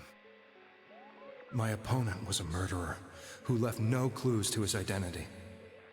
I thought hard about what I could do to protect her from someone like that. I'll never convince her. If she gets suspicious and they arrest me, who'll save her then? The girl inside the TV looked as if she was smiling at me. And that's when it hit me. I apparently had the power to go through the TV screen to the other side. Then, what if I put her into the TV and give her shelter there before the killer gets her? What are you trying to tell me? That it's safe over there? Is that it? The girl inside the TV seemed to smile at me again. And I thought, no matter what kind of place it might be, it's better than being slaughtered.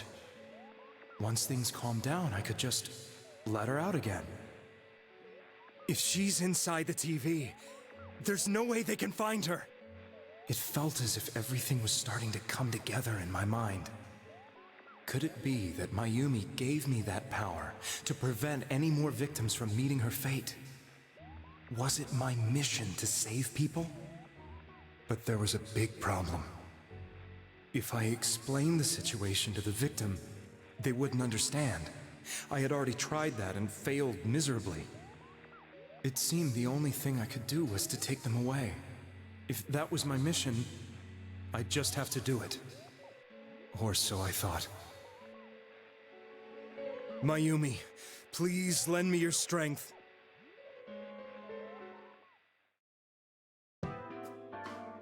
So, since you thought people who appeared on the Midnight Channel would be killed, you kidnapped us in order to save us.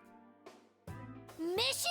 Give me a break! You never stopped and wondered about any of this? I thought I was the only one who could help them. I did call the police, but they didn't believe me. I knew the area well, thanks to my job. I had a large truck, and I could move around without suspicion. I thought my job as a delivery man would be the perfect cover for my mission. I thought no one else could do it. But are you telling me that I wasn't saving them?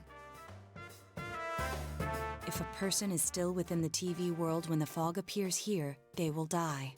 Beginning with Yukiko-san, the people you thought you had been saving were, in fact, in mortal peril. It was my friends here who really saved us all. I had a feeling that was it. When I went after that little girl and entered the TV myself, for the first time, I had some doubts about myself. You refer to Nanako-chan, correct? The police were after me, so I had to get away. But I still felt I needed to do everything I could to save that poor little girl. That's why I went in after her. But the TV world was completely different than I imagined. Such an abominable, grotesque place. I knew that the three of you who I saved went back to your normal lives, so I didn't realize how terrible that world was. I never knew you couldn't even get out of that place on your own. No. That's a cowardly way to put it. I'd probably already begun to realize that it was a dangerous place. If I hadn't, I wouldn't have gone to see you all. See us? Wait, are you talking about the concert we did at Juness? Yes. I wanted to know why the ones I saved were all hanging out with each other, and how much you remembered. But in the end, I couldn't bring myself to say anything and ran home. I must have felt too guilty. But all the doubts and anxieties I'd been unconsciously suppressing exploded out when I entered the television myself. I thought I was going insane. I probably did. And you know the rest. When I came to, I was lying in a hospital bed. You really were trying to save people. But I ended up doing just the opposite. What a fool. I always wanted to enter the world of politics and become useful to society. But after losing my job and the woman I loved, all I had left was this power. I convinced myself that world was some sort of sanctuary, and I secretly believed myself to be a hero. I never doubted what I saw on TV, and believed everything was as I wanted it to be. I didn't think for myself at all. That's why I couldn't protect them. I'm to blame for all of this. I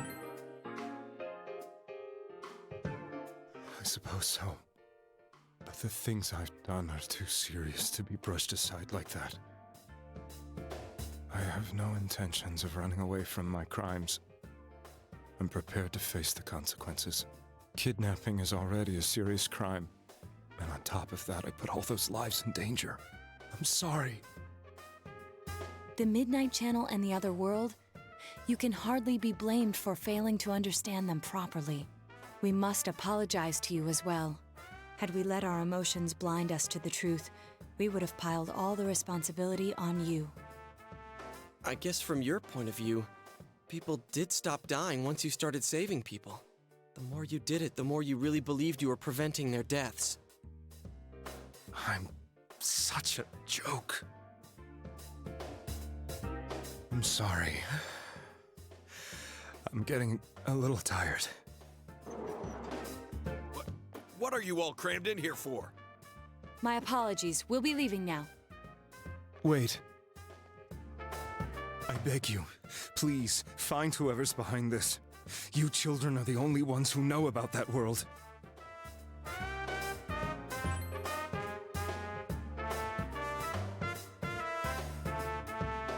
It's all clear now. He never committed any murders. It was another party who threw the first two victims into the TV.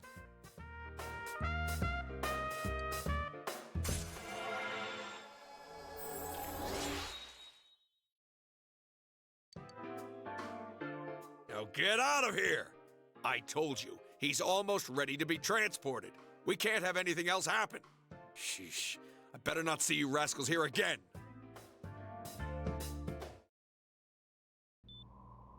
Nanako-chan looks like she's in pain.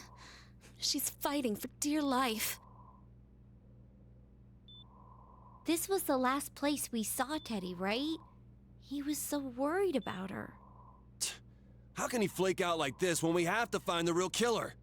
The police consider the matter closed. We'll have to do all the investigation from here on out. Let's revisit Saki-san and Miss Yamano's incidents and see if we can turn up fresh details. But it's been over 6 months. Wouldn't the trail be cold by now? I know, but we can't give up. We're the only ones who understand what's really going on. And you never know. People might remember some things now because they've had so much time to think about it. Let's split up and talk to people all over town tomorrow. We'll meet up in the evening to discuss our findings. I hope we can find out something about Teddy, too.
did not.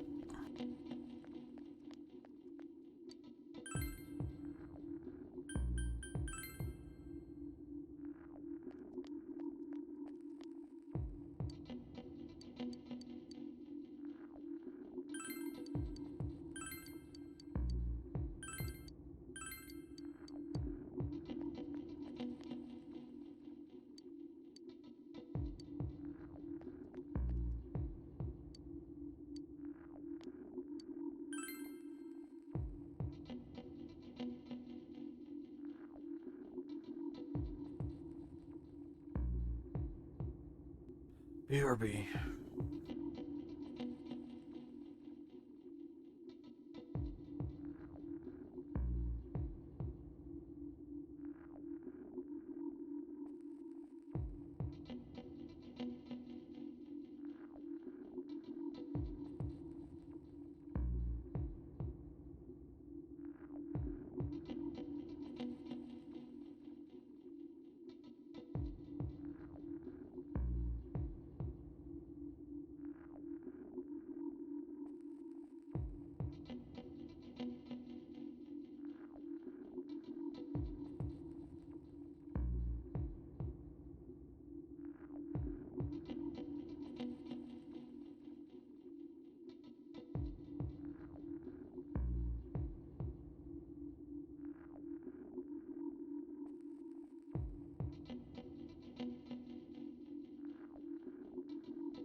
Alright, I'm back. Sorry. I made the kids lunch real quick. This part blows.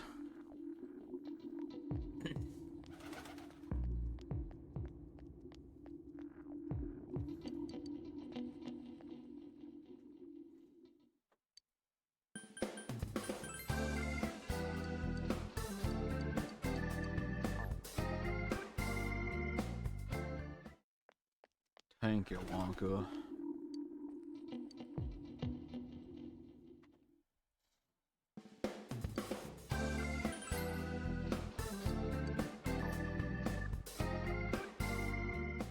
Do I just meet at June S or something? I've talked to everybody.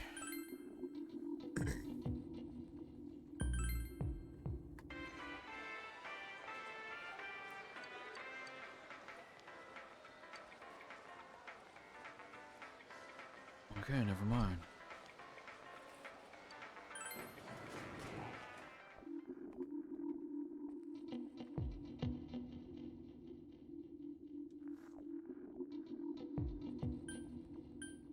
I'm at a loss. I don't know what the fuck to do.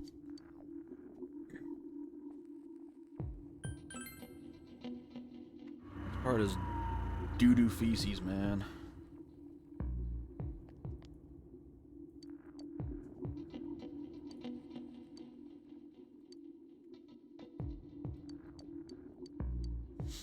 Well, apparently I can ask people here about it.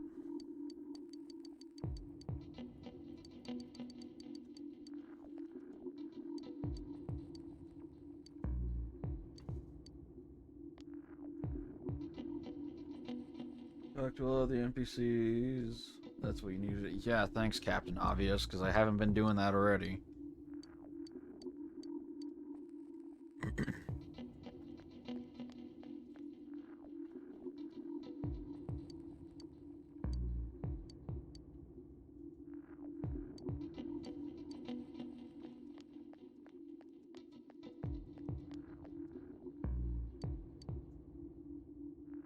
What?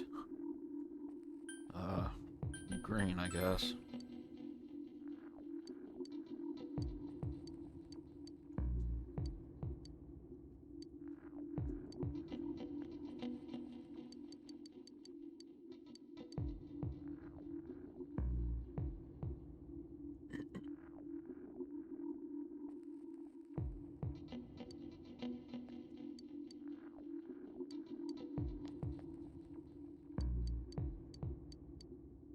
Yeah, that was fucking pointless.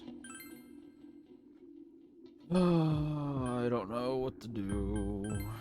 Watch, there's gonna be someone at the fishing spot, isn't there? Alright, never mind, thank God.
Release yourself. Release yourself. From desire, from impulse. Logic and rationales are excuses for the weak. Release yourself. Your heart's voice. Your internal scream. In exchange for a lost voice, grab hold of your proof of life. Never let it go.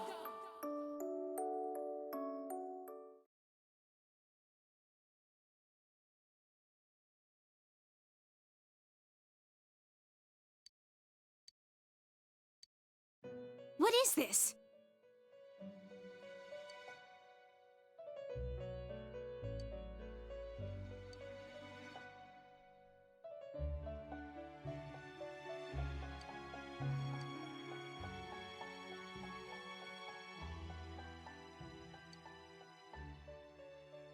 Huh?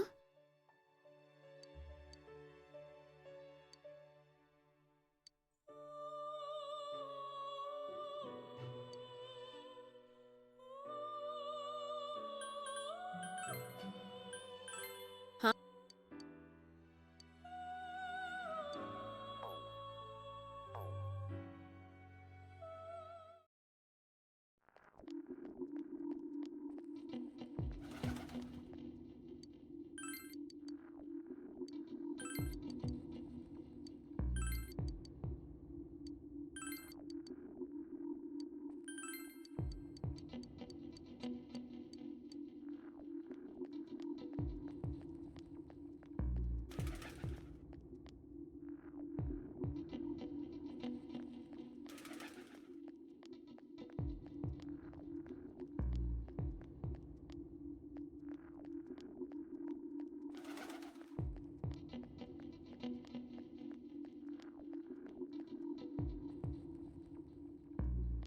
Alright, fuck it.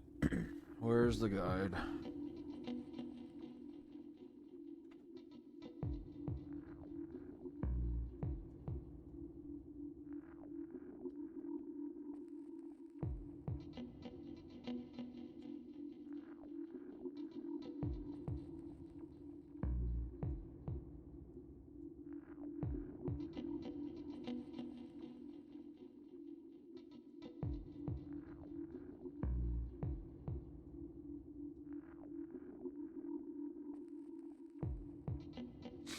It just says talk to everyone in town about the murders and if they've seen anyone suspicious. Eventually, the team will meet up at the Chinese restaurant. I've been doing that! Talk about a fucking headache, dude. Oh my god.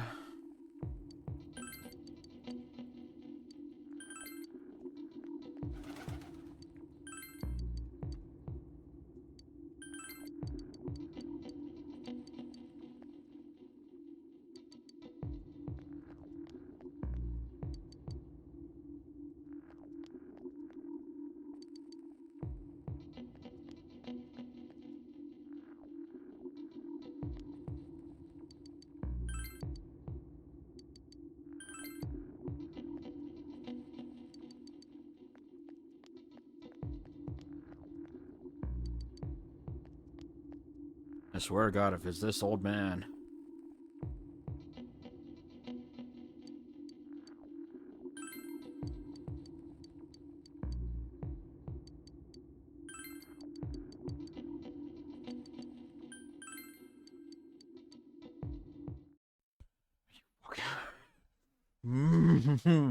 Woohoo.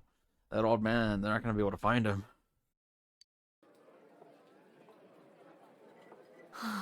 I'm seriously pooped. This stuff's a lot harder when you don't have a badge to flash.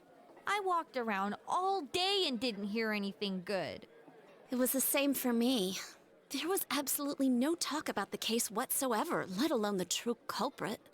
Ditto for me. Actually, in my case, I kept getting bombarded with questions and couldn't get them onto the main subject at all. The killer must be pretty good to have pulled this off without being seen by anyone in this small town. What should we do? Well, one steak bowl, please! That's not what I meant. But then again, I guess we might as well take a break. I'll have a crab and egg fried rice. I'll have roast pork ramen with extra noodles.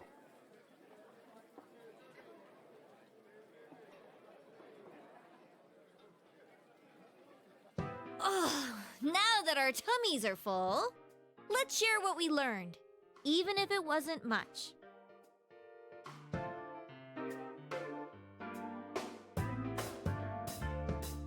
So, to sum up, there really was no new information. The end? The police had an unusually large number of officers in their initial investigation of the first two incidents. To find facts that even they overlooked would be difficult indeed, now that over half a year has passed. There wasn't a single report of suspicious persons being witnessed to begin with.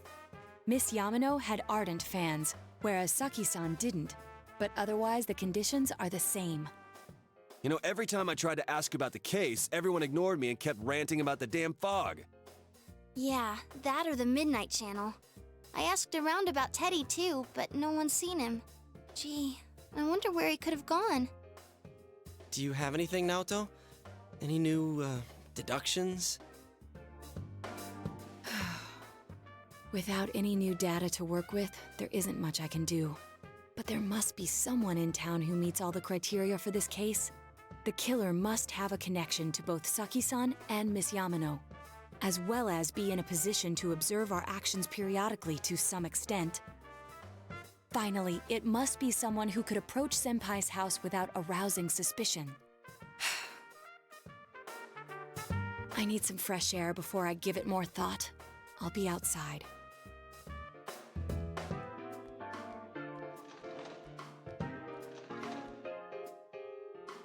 You know, it was a stupid old man that had a quest marker above his head, or a side quest marker.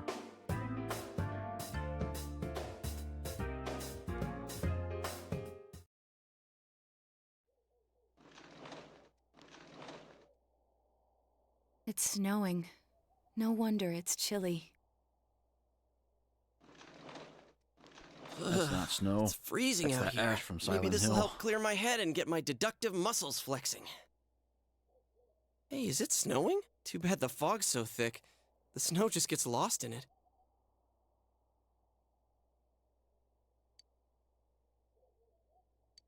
What's the matter?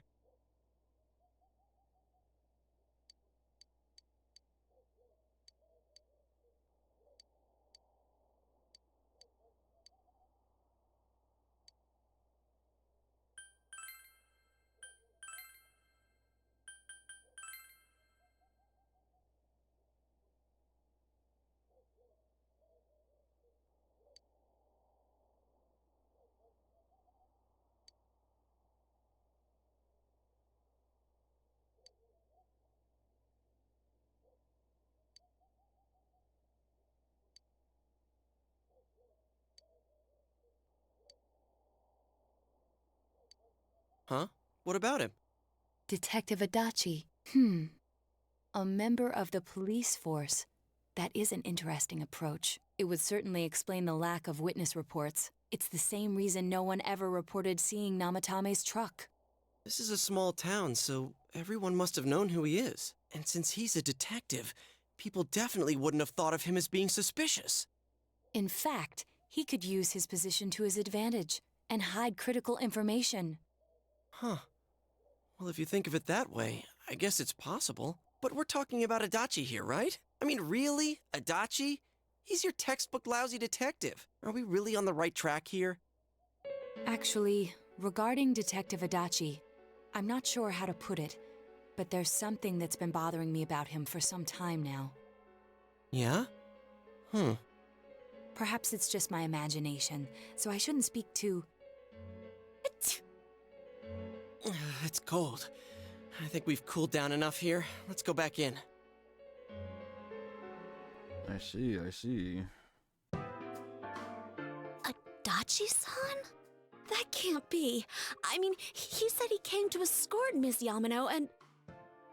What? Was he at your inn when the announcer was staying there? When Miss Yamano was staying at our inn, the media were swarming all over it. That's when Adachi-san arrived, saying he'd been assigned to guard her. He told our waitress that fame could be rough. Guard her? He didn't spend the night there? Huh. I wonder if he knew Ms. Yamano. I don't know about that, but I heard he did call out to a girl in my class. I found out this afternoon, but I thought, that's just how cops are, so I didn't think it had anything to do with the case. Detective Adachi also questioned Saki-san, the one who found the announcer's body, on numerous occasions. I heard it was because there was so little information about the case at the time, but it's certainly unusual to question someone with as strong an alibi as hers multiple times. Then you think he had something else on his mind? And that something is what connects those two victims to Adachi-san? Come to think of it, we've been running into that guy a lot, in all sorts of places. And every time he'd tell us what the police were doing before saying, "Oops, I said too much," and clamming up. Was that all to throw us off the trail? It would be no problem for him to drop that warning letter into your mailbox either. Not to mention the fact that he can destroy any evidence that might point to him.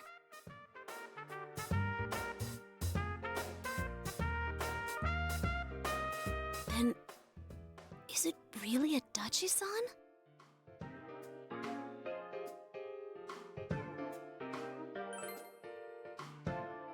This is still only a tentative theory. We should work to confirm it as soon as possible. This is Naoto Shirogane. Something has occurred to me about the case, and I'd like to get Detective Adachi's input on it. Huh? The transport? It's right now? Right, I see. Thank you. What was that about a transport? Detective Adachi is headed to the hospital to prepare for Namatame's relocation. We must head there at once.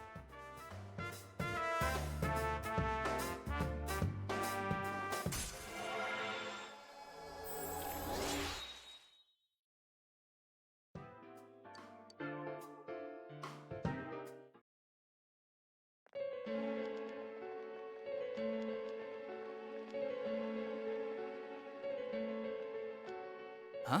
What are you guys doing here? Hey, do you know where Dojima-san went? They told me he snuck out of his room again. I assure you, we've made it clear to him several times that he needs to stay put, but he keeps going off on his own. Jeez, with Namatame finally relocated, I was looking forward to going home. So, he's been relocated. I've been wondering, you seem to be in a terrible hurry to get him out of this hospital. Huh? Oh, well, yeah. I mean, we can't leave him here with Dojima-san and Nanako-chan around. Didn't you guys think so too? Hey, what are you doing here anyway? Nanako-chan's room is in the other wing. Don't you think you should leave before Dojima-san finds you? If he catches you, he'll start pestering you again. Adachi, where's Namatame? There's been a lot of noise today for some reason. Dojima-san, what are you doing here? Namatame's already been relocated. I was looking for you so I could tell you that. You did what? Who authorized that? There's still more I need to ask him about.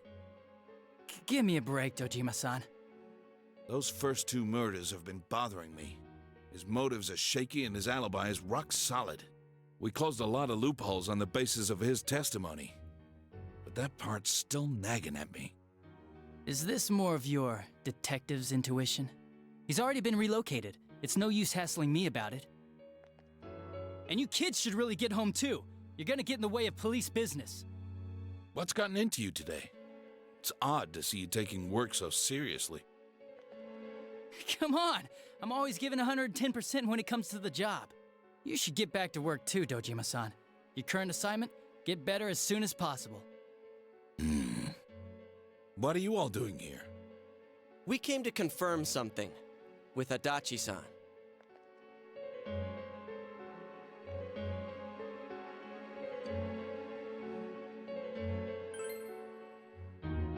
The time the announcer went missing? I can't say for sure offhand. It's not like I saw her or anything. That was months and months ago too. My memory's kinda hazy that far back.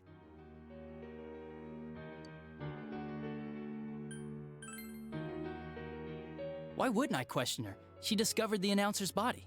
But she didn't know much about it, so I only talked with her once or twice. Was that all you wanted to ask? Well, I hope it helped.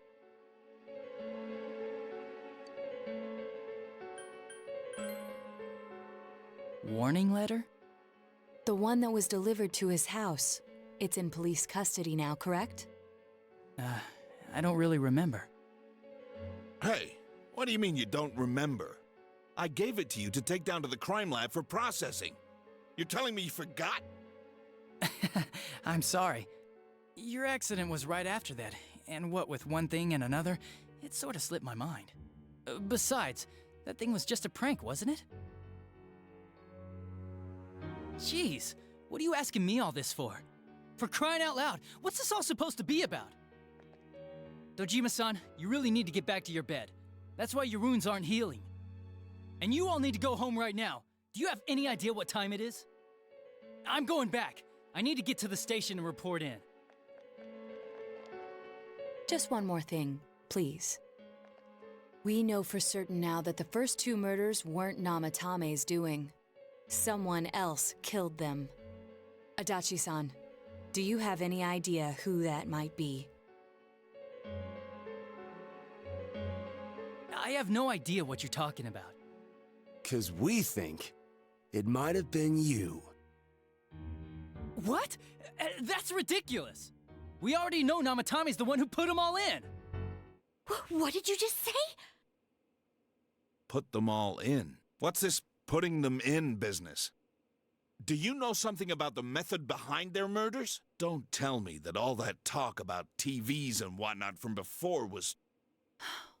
I see. Now I finally understand. To tell the truth, Adachi-san, I've been fixated on something you once said. Before I didn't know why, only that it sounded a wrong note to me. Do you recall when I read Namatame's diary? At the scene of Dojima-san's accident. At the time, I said, even the victims who survived and were never released to the public are written here. And in response, your words were, wow. Then that settles it. How, I wonder? Would that settle anything? At the time, the police had no idea that there had been other attempted murders related to the case. You had no reason to say such a thing. After all, there are countless examples of people disappearing for a few days. Yet when I read the list of names, you raised no objection. Odd that. What do you say to that, Detective Adachi? I don't know. I said I'm busy! Wait, you son of a bitch! Adachi! Ah, damn it! Adachi!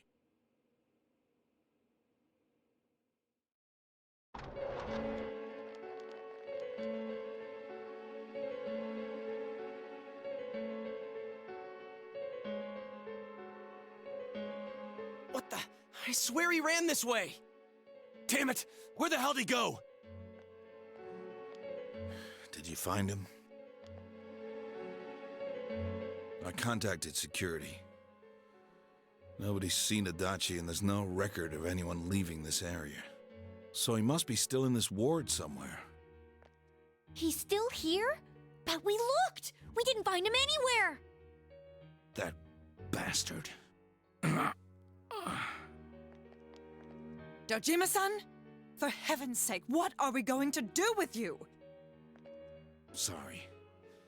I got carried away. Do you even want to get better? If you keep this up, there could be lasting damages. Have you forgotten how much trouble it caused you last time? You're right. Sorry. You've got to find Adachi. I need to square this away with him. Please.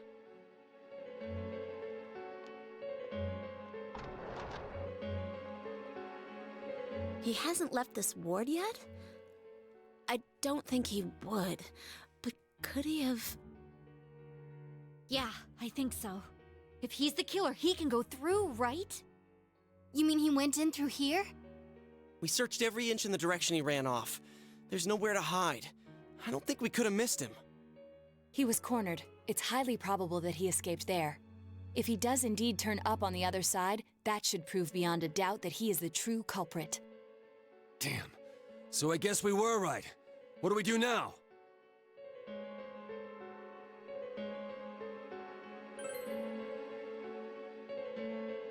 think it's too dangerous to go in from here.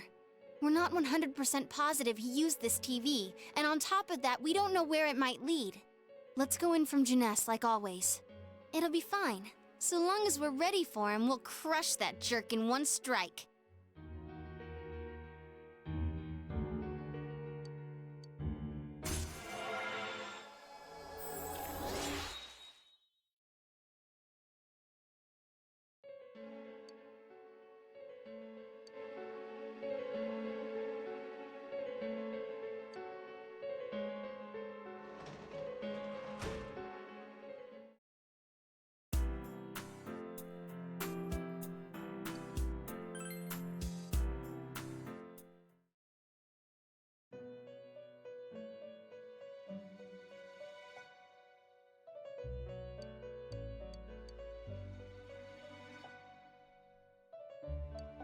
Where am I?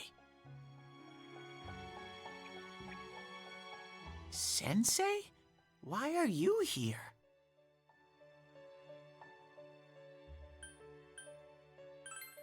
I see.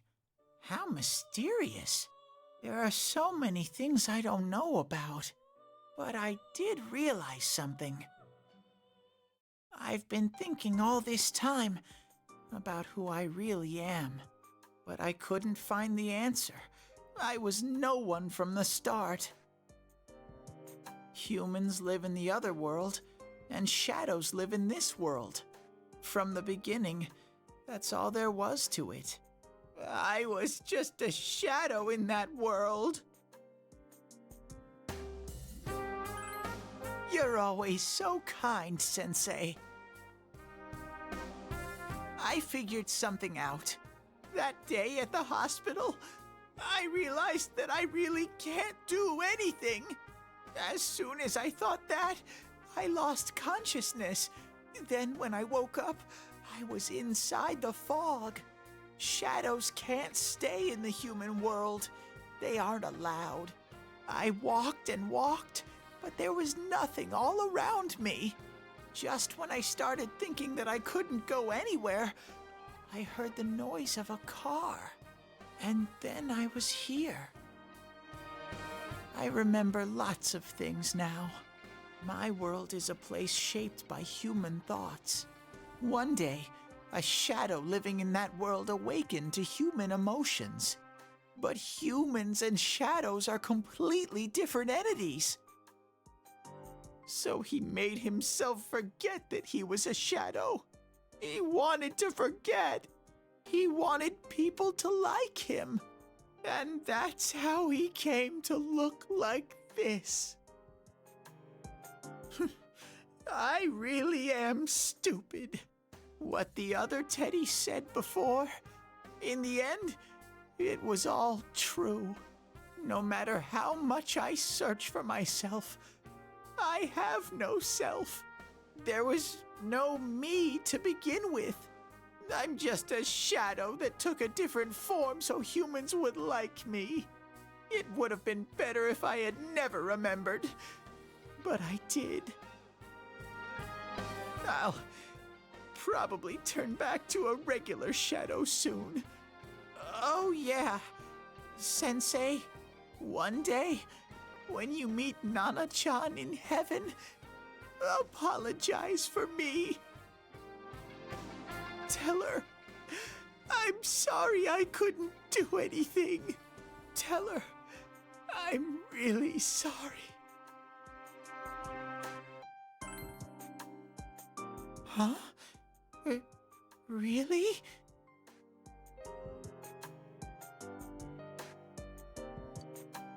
Nana-chan's. Wow, that's wonderful. I'm so glad. Glad that I could at least hear that. My heart feels so much lighter now. I'm starting to feel sleepy. What a strange place. It feels so soothing. It's not like my world. Something just feels so nostalgic about this place. Could this be your dream world, Sensei?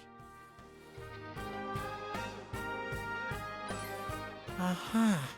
But I wonder why I met you here. What am I supposed to do now? But I don't know what to look for or how to find it. No matter how hard I think, there's too many things my little brain can't understand. But I do understand one thing now. I'm glad that I met you, Sensei.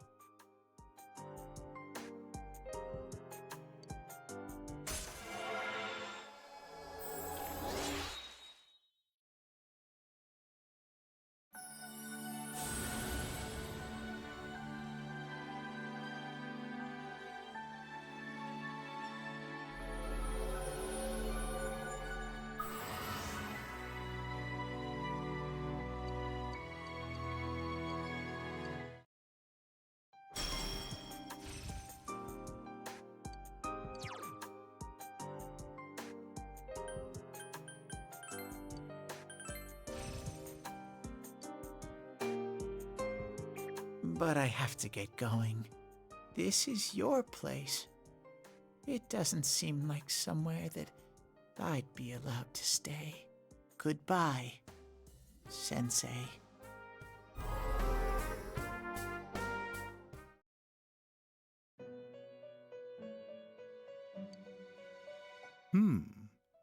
It seems the words in your memory weren't the only things you summoned here. This is a room for guests who have an ego that can be nurtured. Shadows, mere fragments broken off from the ego, have no place here. The water's strength has moved a single stone that had stopped, returning it once again into the flow. Very interesting. Well now, it's about time we departed once again. This vehicle is still on its journey. There is no reason to tarry here for long. Margaret?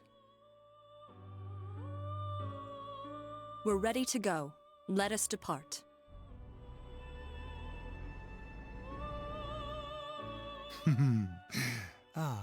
You are every inch the guest I had anticipated. Now, it's time for you to return. I am even more intrigued now as to where this is all headed. We'll be waiting for your next visit.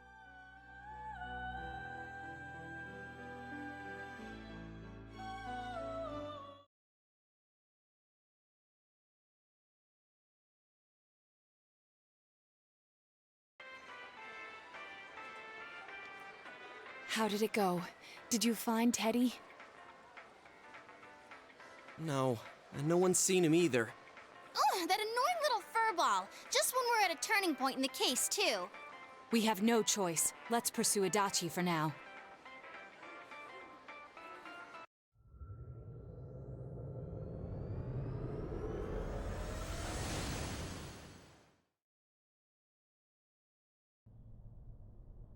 Whoa.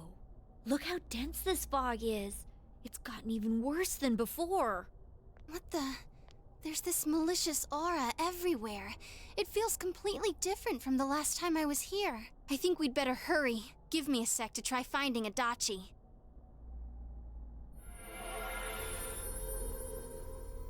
Does this mean both this world and ours are getting messed up? Our glasses work on the fog on the other side. It can't be normal.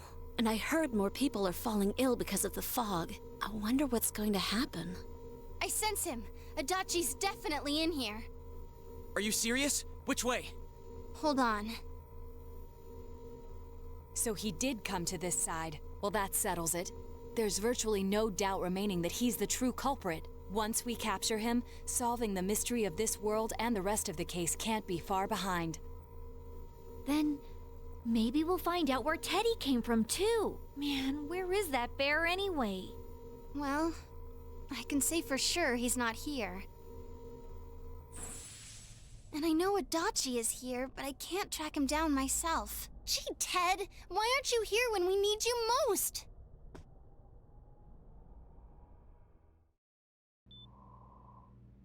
This place. I see. I came back, but it really doesn't matter. I'm completely useless. Nana-chan, I'm so sorry. Teddy? It is you, Teddy. I heard your voice. You said, hang in there. I heard my big bro and everyone else too. Nana-chan! Hold on! I'll get the doctor!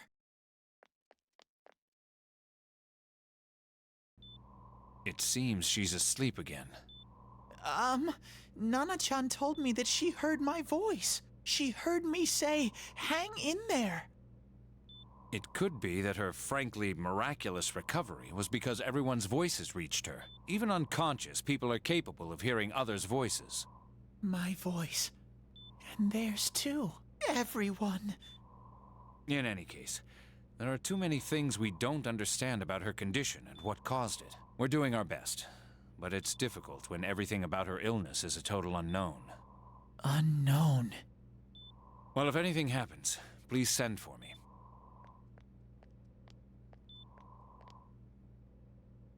If I'm an unknown being, then the way I can change is unknown too.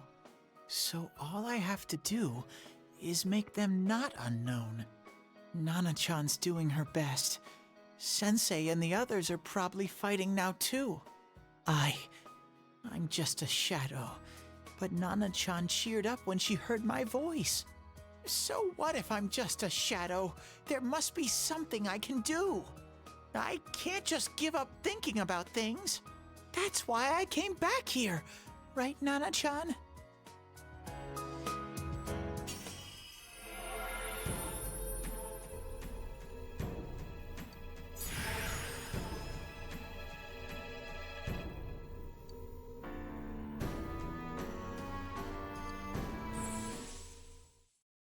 Right. I need to get back to the others. Hang in there, Nana-chan. I'll be back soon.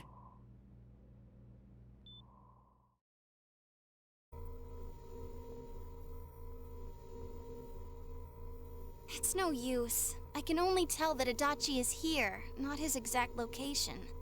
Rise-chan! If only Teddy was with us. Didn't he say his nose is practically useless now? And could he even help us find that bastard? Nope. He'd be no help at all, but he was always there to support me whenever. That bear's a loudmouth, but he's nice to have around.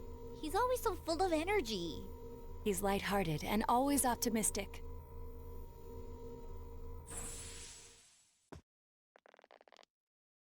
I'm alright. I just got a little dizzy. The fog's so dense. It's hard to see through it.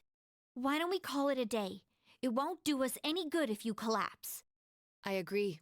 If Rise-san became fatigued, even if we found Adachi, our capacity in battle would be reduced. Moreover, it's almost nighttime. We should return to our world for the present.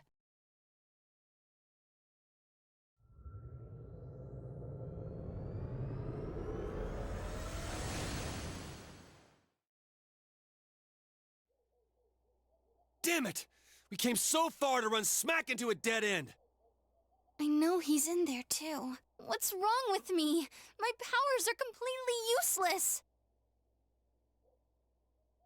Teddy? You little... Where the hell were you? I'm sorry. You idiot! Bad bear! Bad! You're so late! Who do you think you are?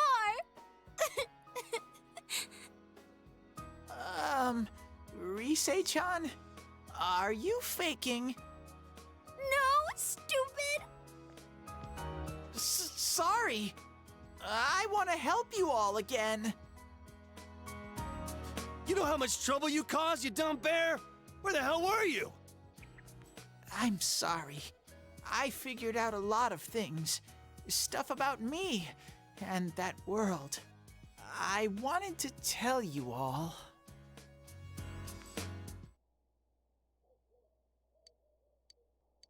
A shadow? You mean you're one of those things we've been fighting? Yup. Just like the ones you all know about. Shadows are suppressed human thoughts given form. Everyone has them inside. Wait, you say you're a shadow, but you didn't attack us. And you kept telling us from the start that you wanted to bring peace and quiet back to that world, right? But in the end, I was just an ordinary shadow. Nothing special about me at all.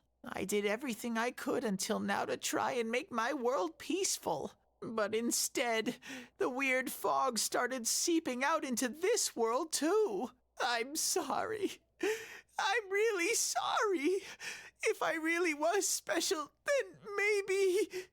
It's no big deal. I mean, we weren't expecting much from you in the first place. And about you being a shadow, we pretty much figured you were something like that anyway. Huh? What are you saying? Here I am pouring my heart out to you, and you say you thought I was something like that anyways? No normal person would think such a pretty bear could really be a shadow! So what's the problem with being a shadow? It's true that you may have been born that way, but you now possess the power of persona.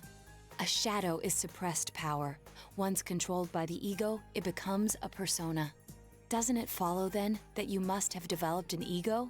Whether the ego masters its shadow, or the shadow awakens to its ego. The only difference I see is the order in which the process occurred. Oh, Teddy's practically human then! I'm the same as humans? You keep trying to figure out who you are, just like all of us here. You can't do much on your own. You really aren't that special. See? What's so different between you and us?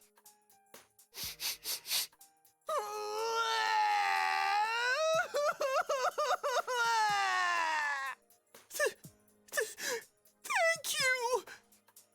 I'm so glad I met you guys! The rest of us were pretty much a group of misfits to begin with, too, right? You fit right in, man. I beg your pardon? Who are you calling a misfit? Isn't that just you, Senpai? Hey, that's not something a detective would say. Or an idol, either. Geez, stop crying, will ya? Now's not the time for that. While you were gone, we figured out who murdered the announcer and Senpai. It was Adachi. Huh? Adachi? That total goofball? Whoa! I didn't notice at all. Looks like I'm pretty blind to that sort of thing. But you all know him. If you can't find someone like that, I don't think I can help you. Like I said, we're not expecting much from you. Well, the main thing is, it's hard to get pumped about this without someone nice and fuzzy around. Yeah, what Kanji said. Okay. Thanks, guys. All right, now that the band's back together, let's take it from the top. Starting tomorrow. It's been a while, but I'll do my best to look for him too. Leave it to Fuzzy.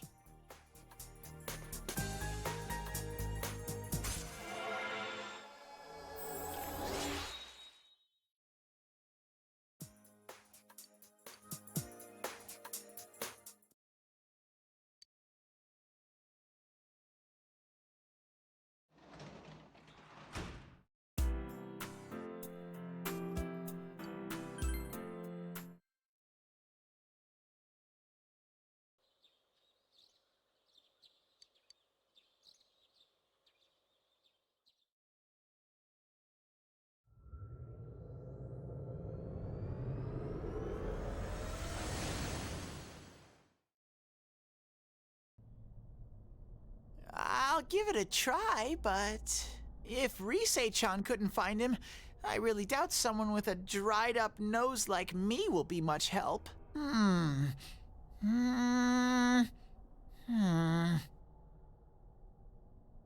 I do smell a Dachi baby in here, but the fog is completely covering up his scent. Teddy, you can't do it either? When you look at me with those eyes, I get this feeling. I've got to sniff him out no matter what! This is my time to shine! Ooh, I'm getting something!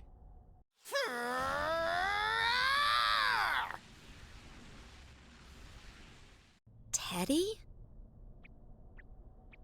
Hey, quit wandering around. You better not flake out on us again. Huh? I sense it from this away. Is it Itachi?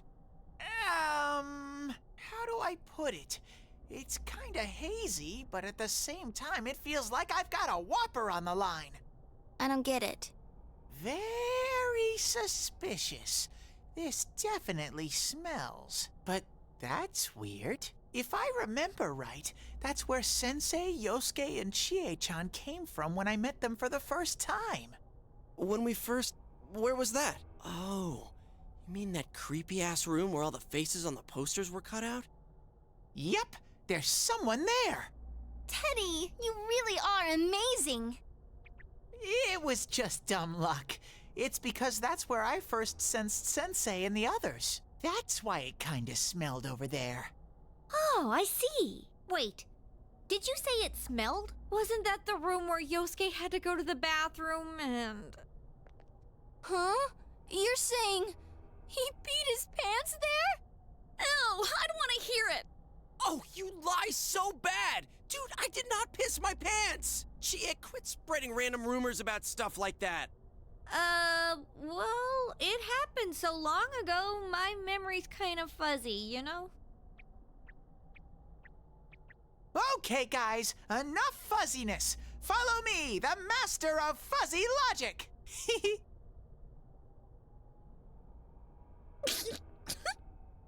I haven't heard you crack up in a while, Yukiko. Though I really wonder sometimes about your sense of humor.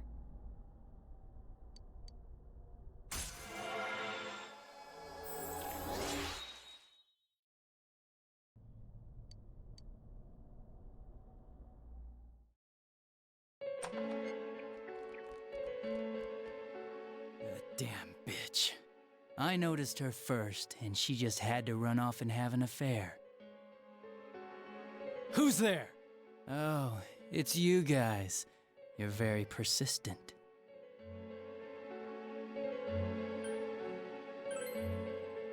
I don't know what you're talking about. You're not lying your way out of this one, damn it! Just being here proves it! Answer us! You're the one who threw Ms. Yamano into the TV, aren't you? It was an accident. She started struggling. What else was I supposed to do? I called her out to the lobby because I wanted to ask her something, and then she started getting hysterical on me.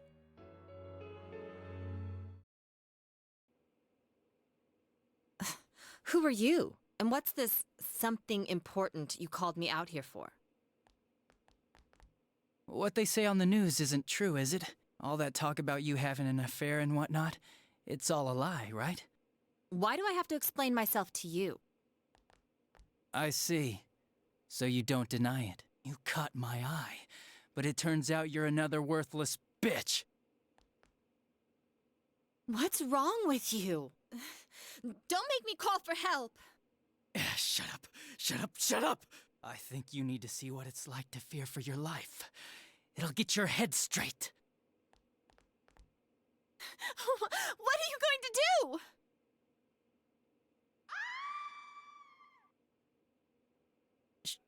She fell in.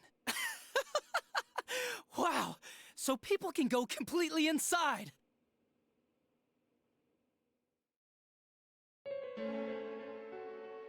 Good thing for me, no one else was around there in the middle of the night. That happened in our lobby? I learned about the Midnight Channel through some rumor.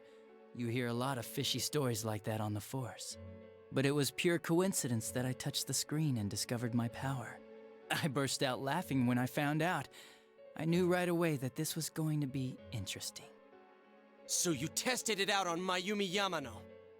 Nah, it was nothing like that. I'm a very sincere fellow.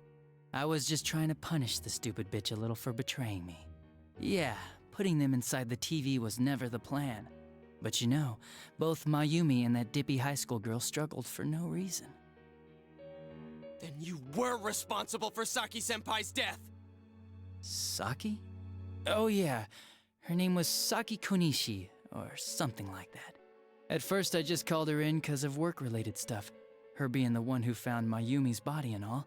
And naturally, if there was any chance she'd seen something, I'd need to know, right?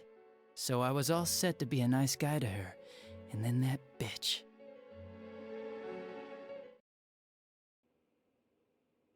What's this about anyways? Didn't you call me in for more questions? Well, we'll get to that. But you know, I saw you this afternoon. You were getting pretty cozy with that Namatame. Huh? So I'm not good enough for you. Well, I know how to deal with girls like you. No! God, these high school girls today. This world's gone straight to shit. When I was in school, I wasn't allowed to do anything but study my ass off.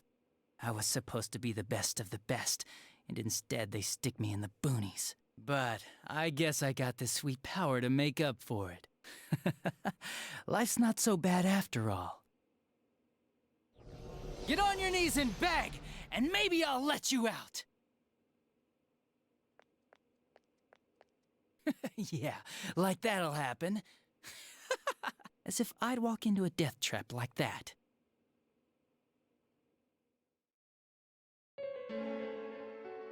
It was a lot easier the second time.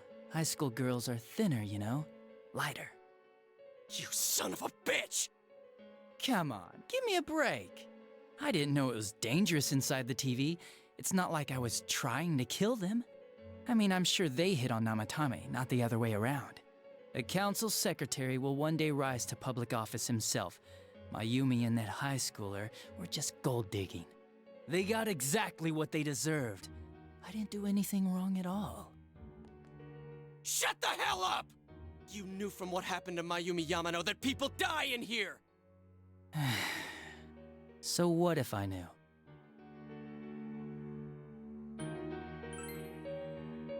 No one. You already know it was Namatame who did the rest.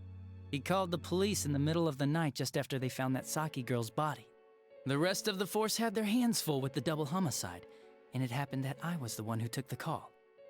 Namatame said the police refused to take him seriously. You were responsible for that then. Oh, quite the contrary. If anyone else had taken the call, sure, but I actually did believe him, you know?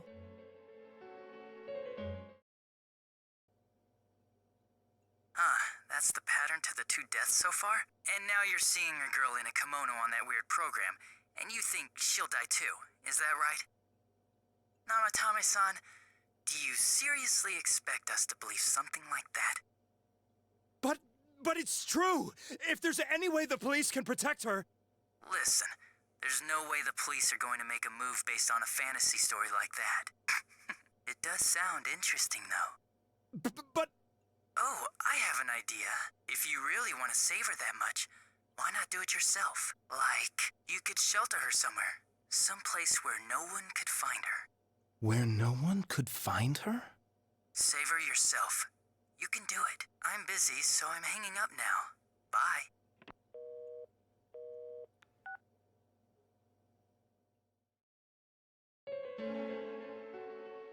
Isn't that amazing? Of all the people who could have received Namatame's call, it ended up being me. Talk about luck! All I did was give him a little push, and he completely bought into his vision of this world. The more people you guys saved, the more he'd kidnap. Both sides had the best of intentions, so the game of cat and mouse would never end. It was awesome. You gotta be shitting me! Why? What reasons could you have for doing that? Reasons? None, really. I could do it, that's all. And it was fun. I guess that's my reason? You murdered people just for the fun of it? Come on, all I did was put people in here. I didn't murder them. And Namatame did most of it. I had nothing to do with any of you.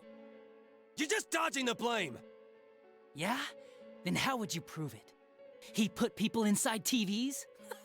You think the police are that stupid? What a jerkwad!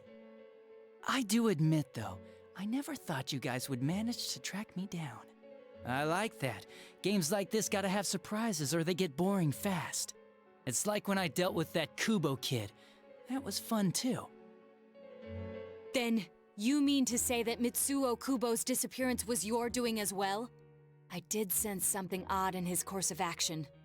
If he had special powers and wanted attention, why resort to a regular copycat crime? But that wasn't the case. Kubo had no such powers. In fact, he was thrown in by you. Am I correct? It had been a while since I last put someone inside the TV, so I really got a kick out of that one. Why did you do that? And how come Mitsuo didn't say anything about you? You think that didn't occur to me before I did it? Come on, I'm a detective. I let him through to a room at the station with a TV, switched off the lights, and did it quick while he was still startled. As long as he didn't see me push him in and no one else did either, no one would believe him, even if he survived. Of course, I don't think the Kubo kid ever figured out what happened. Wait, the police station? Yeah, he turned himself in pretty quick, actually. This was back when we didn't even know enough to issue a search warrant. But the other officers decided it was just a prank, so they pawned him off on me. I didn't blame them. I mean, a kid coming and saying, "I did it all, it was me." Who'd believe him? But it looked bad. I didn't think anyone would come forward and take the blame for all the incidents. The police were desperate to pin it on anyone. If this kid really did it, they might have announced the case was closed. And if that happened, Namatame would stop saving people. I couldn't let that happen, or the game would be over. That's why I told the others I sent him home. I came up with the idea to put him inside the TV on the spot. The game would be over? You threw him in just so your fun wouldn't end? You gotta have some excitement in life, don't you agree? But then you guys put your foot in it yet again and ruined my fun. Thanks to you, Kubo was arrested again, and everyone acted like he was the true culprit behind it all. Couldn't they see how badly he copied the crime scene? It worked out in the end, though, because good old Namatame kept saving people. I guess the guy started to develop some kind of messiah complex, huh? What an idiot. This is all a game to you. How dare you murder people? Murder Saki-senpai for such a stupid reason! You bastard! I'll never forgive you! You can keep your forgiveness. Our world will probably become just like this place soon enough anyways. Didn't you notice? The fog's leaking out. Everything on that side's pretty much screwed. The two worlds will merge soon, and then there'll be no difference, no sides anymore. What the hell's he talking about? This isn't his real body. The real Adachi is somewhere else. But this guy feels different from an ordinary shadow. It doesn't seem like he's going berserk. Wow, you can tell that much? This me is just around to greet you guys, and thank you for wasting your time by chasing me in here. I'd say this world has taken a real shine to me. I feel like it's giving me everything I've ever wanted. And the monsters don't attack me at all. Maybe they can tell we have the same goal. The Shadow's goal? By the end of the year, Inaba will disappear completely into the fog. Soon, this place will be reality. I'll be in this world, so if you want me, come and get me. This world has a mind of its own. We'll see which of us it favors. Keep your bullshit to yourself. It's about time you shut the hell up. We'll finish this right now! What a chump! Didn't I just tell you the real me is somewhere else? I'll be expecting you all. We'll put an end to this. Get back here,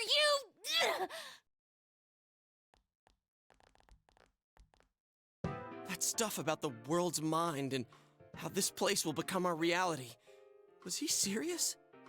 The rest of his confessions were consistent. We'd best proceed under the assumption that it's no lie. It felt like he's gained some strong power after coming here.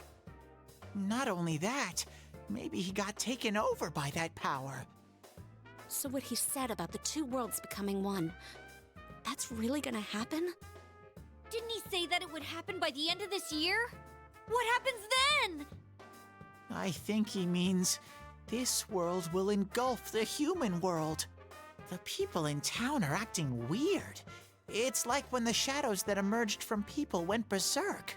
If the fog gets even thicker, and this town is completely shut off from the outside world, then the other side might become full of shadows, like over here. You mean everyone's gonna turn into shadows? Damn it! Damn that bastard! Why? We went through so much to get here, and now it turns out he was pulling our strings this whole time? Yeah, it's about time we finished this. I don't want to feel this way ever again.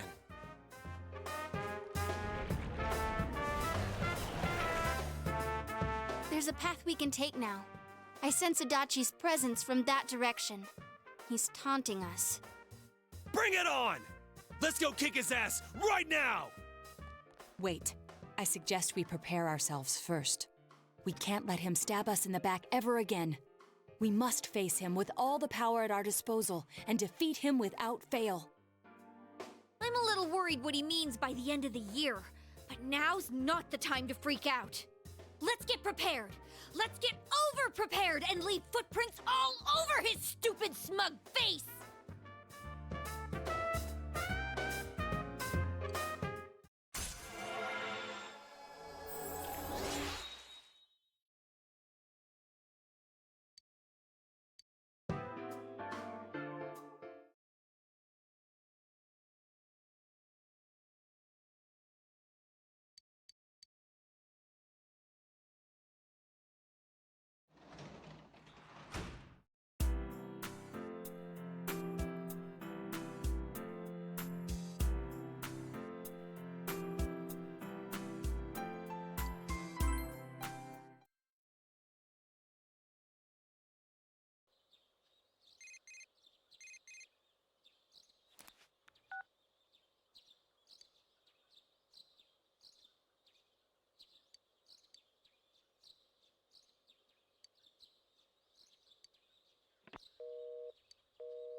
Hey.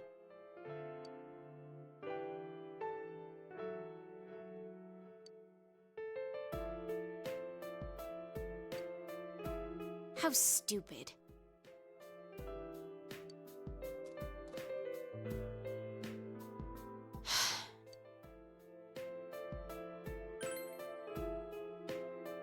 Nope.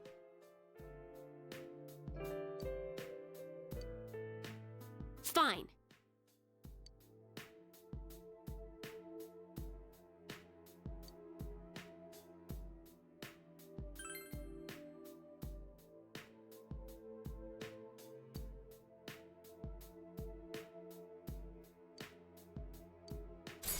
Ugh.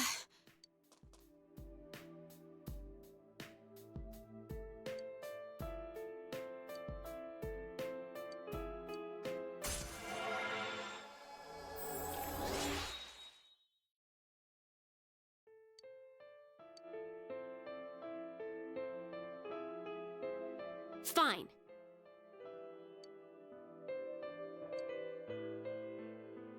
Bye.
Hey.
Ugh, it's foggy today, too.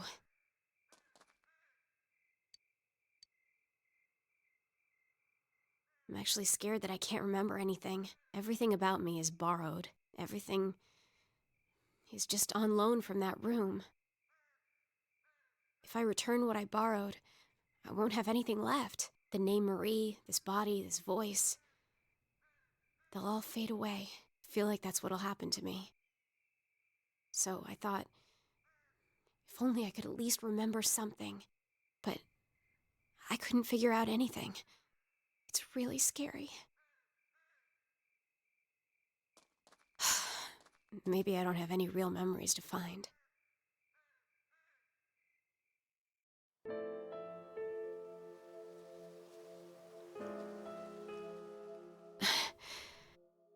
Hey, is this that one place? We came here after eating the steak skewers. It really is nostalgic here. I don't know why, but it feels like I've known this scenery since a long time ago. And yet, the fog erases it all. You can't see anything. I had fun then. Take me there again sometime, okay?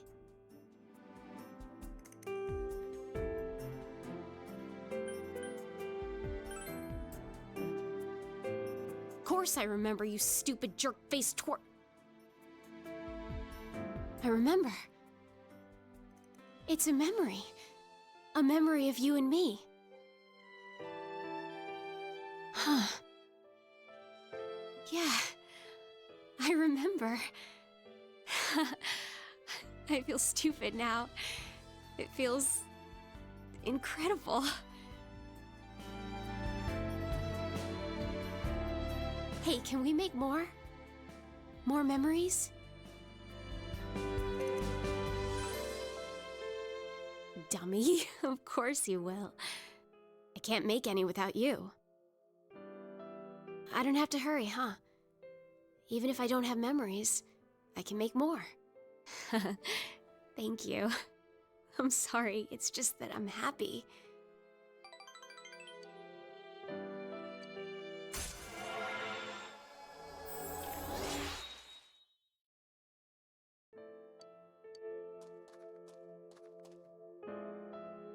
Still, you really are a weird person. You're so busy, and yet you still take time to take care of me. Why do you do that?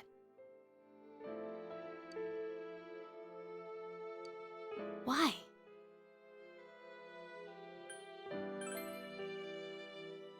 Friend. I see. So this is what it means to have friends. Thank you. I'm so happy. I'm your friend now. Look, I'm really counting on you. So let me say, stupid, I hate you.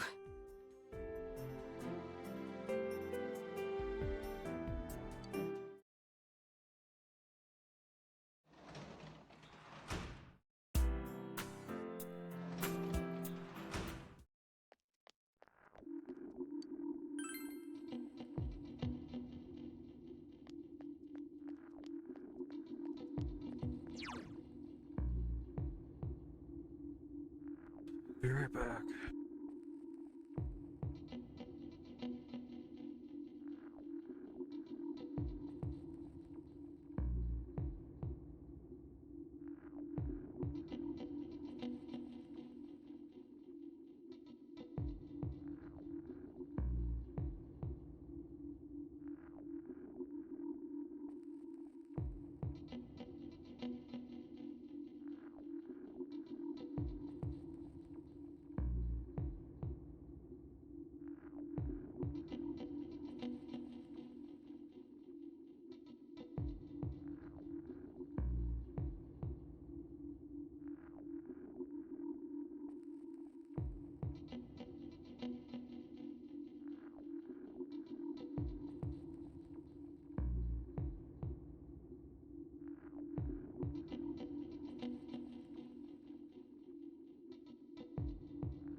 Huh?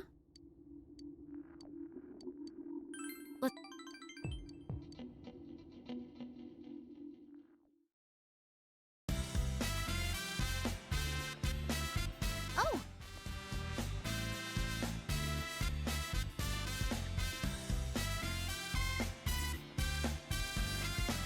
Ah!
Huh? Let's go.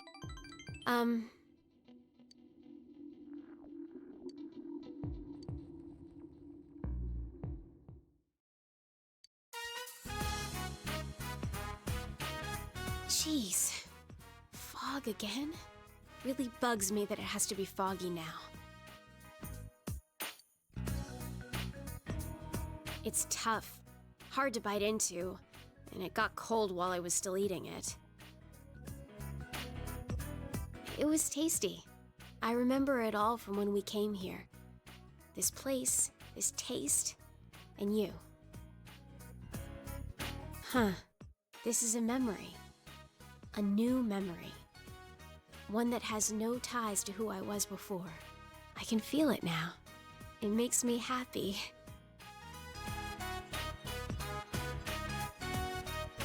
When we were looking at clothes, your friends told me something. There are things that you can't do by yourself, but can do with others. That's true. You gave me a new memory. You taught me that I don't need to be worried. I wouldn't have been able to do that on my own. I only realized that because of you.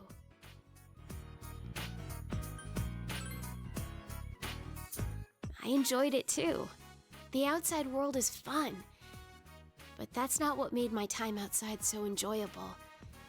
It's because I was with you.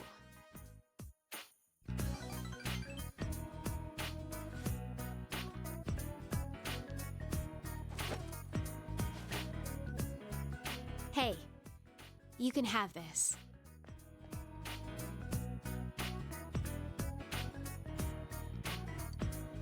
I don't need to worry anymore, so I'm giving this to you.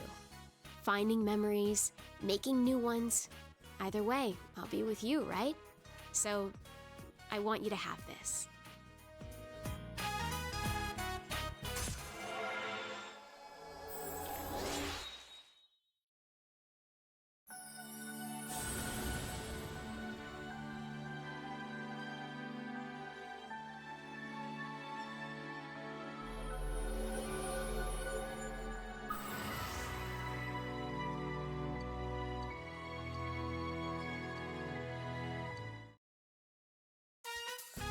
Good. Next, let's go visit a bunch of new places. I want to go to a beach, and on a mountain, and whatever. You figure it out. I'll leave everything to you.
colony here. Let's go find someone to raid.